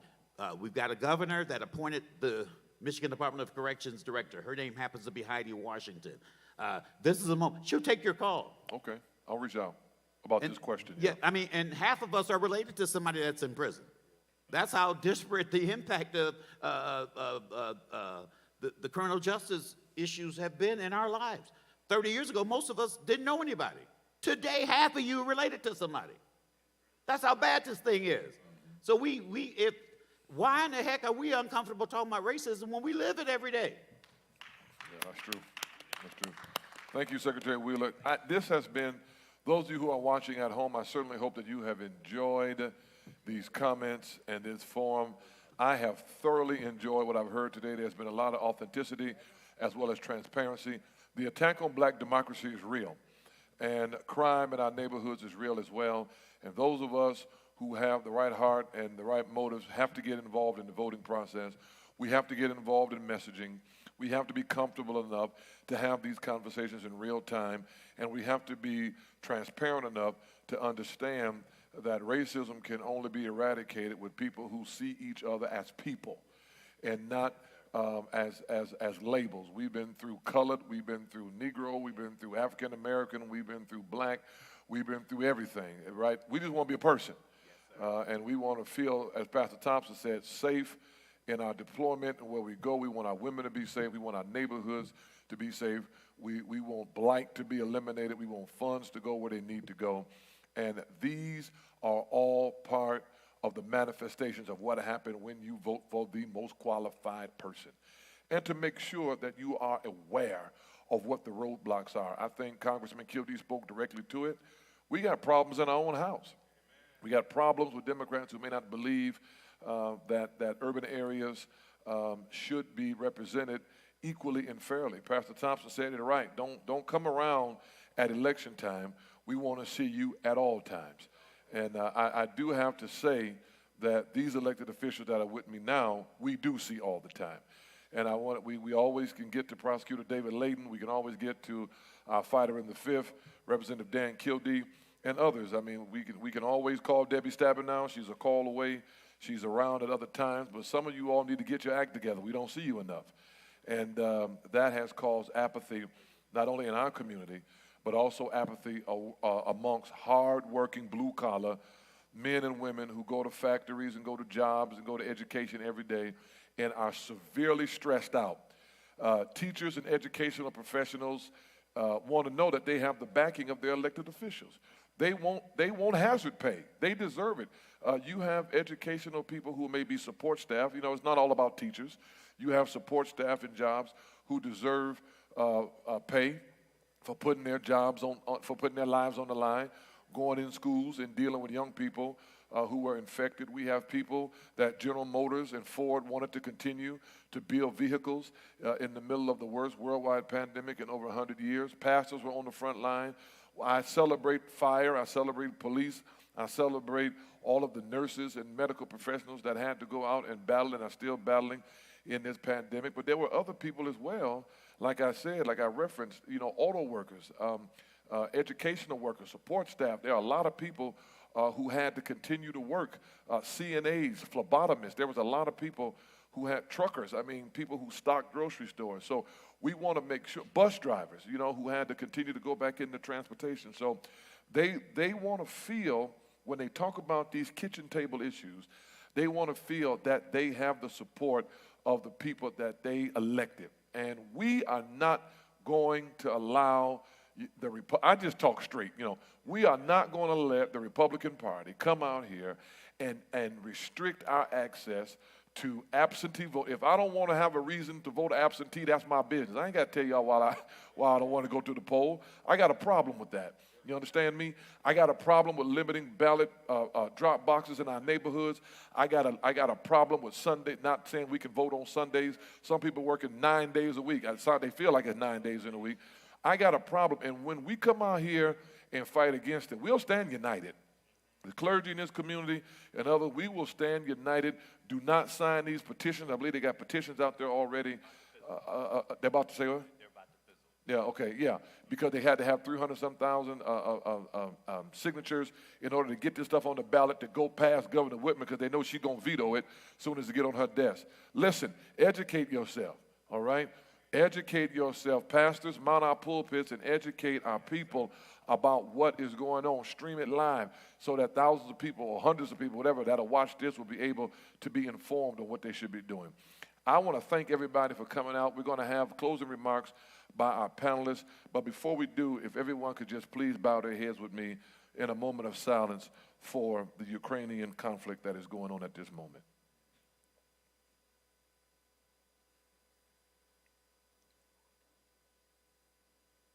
Thank you. We must pray for President Biden, Congress. They're politicizing something that needs not to be politicized. Congressman Kildee was there that fateful, fretful day on January 6th when the Capitol riots took place. I was in Planet Fitness, and I was watching this unfold, and I stopped what I was doing, and I text Dan.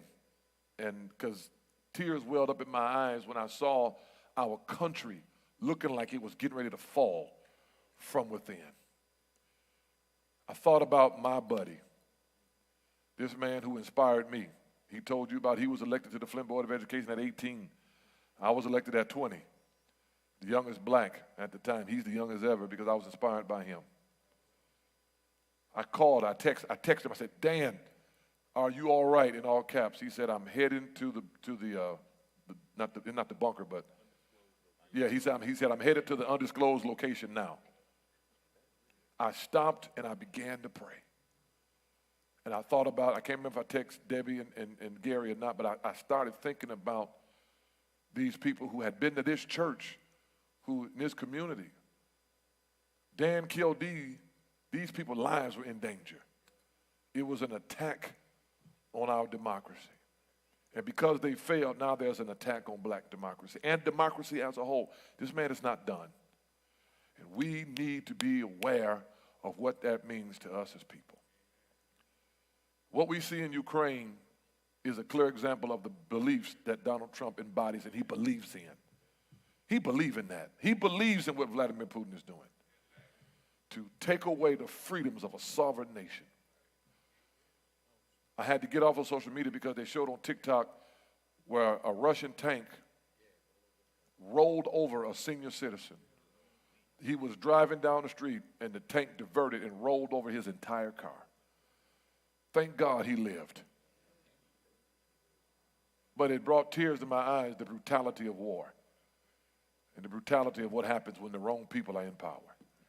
And so we must pray for those in Ukraine. The Church of God in Christ has churches in Ukraine. We must pray for Congressman Kildee, Senator Stabenow, Senator Peters, our president, our vice, all these individuals who have to make serious decisions on sanctions, which could cause serious cyber attacks in this country, things that we know not of. So it's a very crucial time to not only have your voice heard, but also to be prayerful.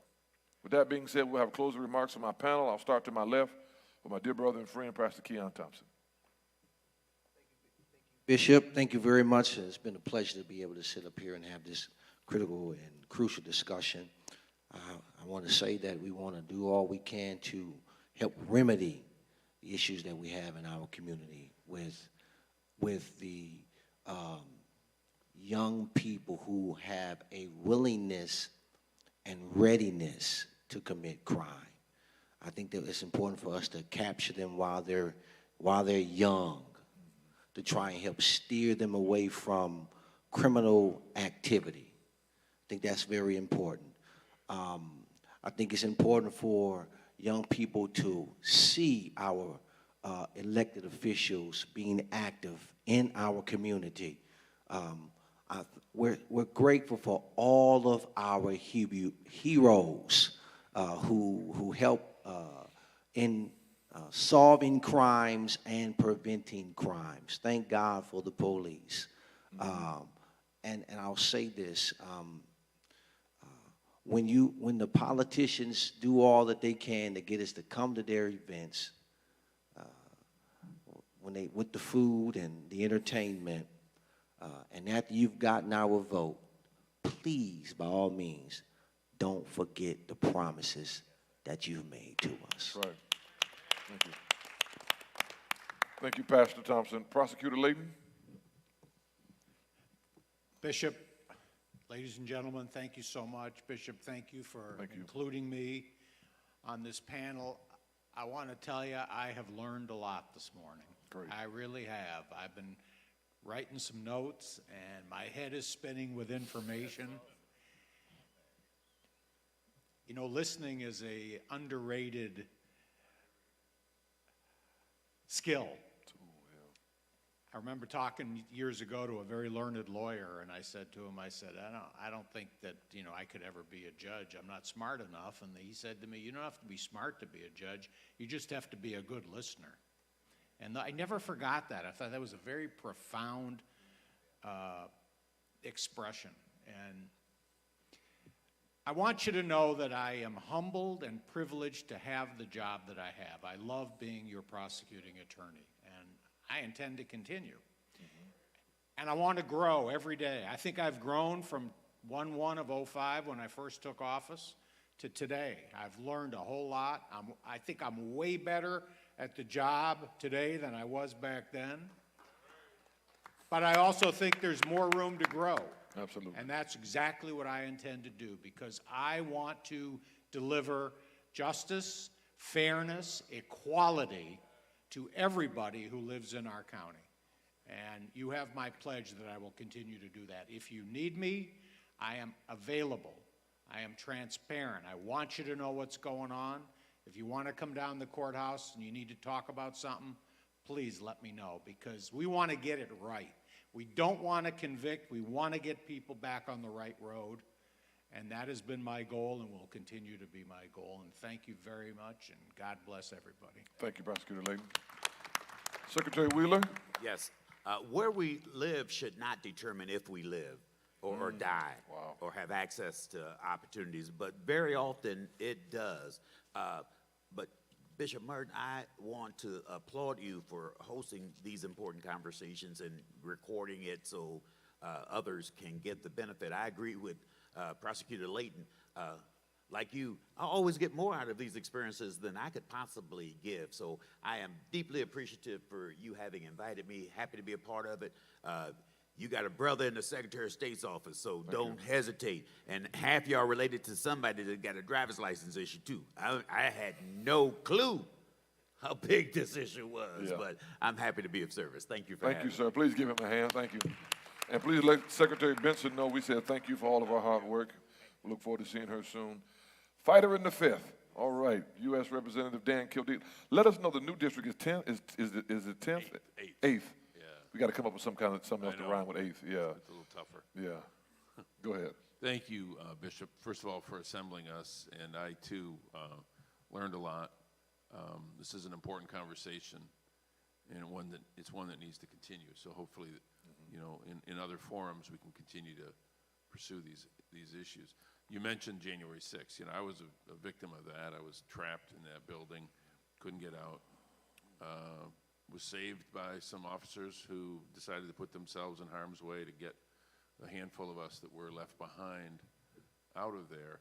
It was, with the exception of some who are trying to pretend that it was something else, it was an obvious attack, blatant attack on our democratic systems.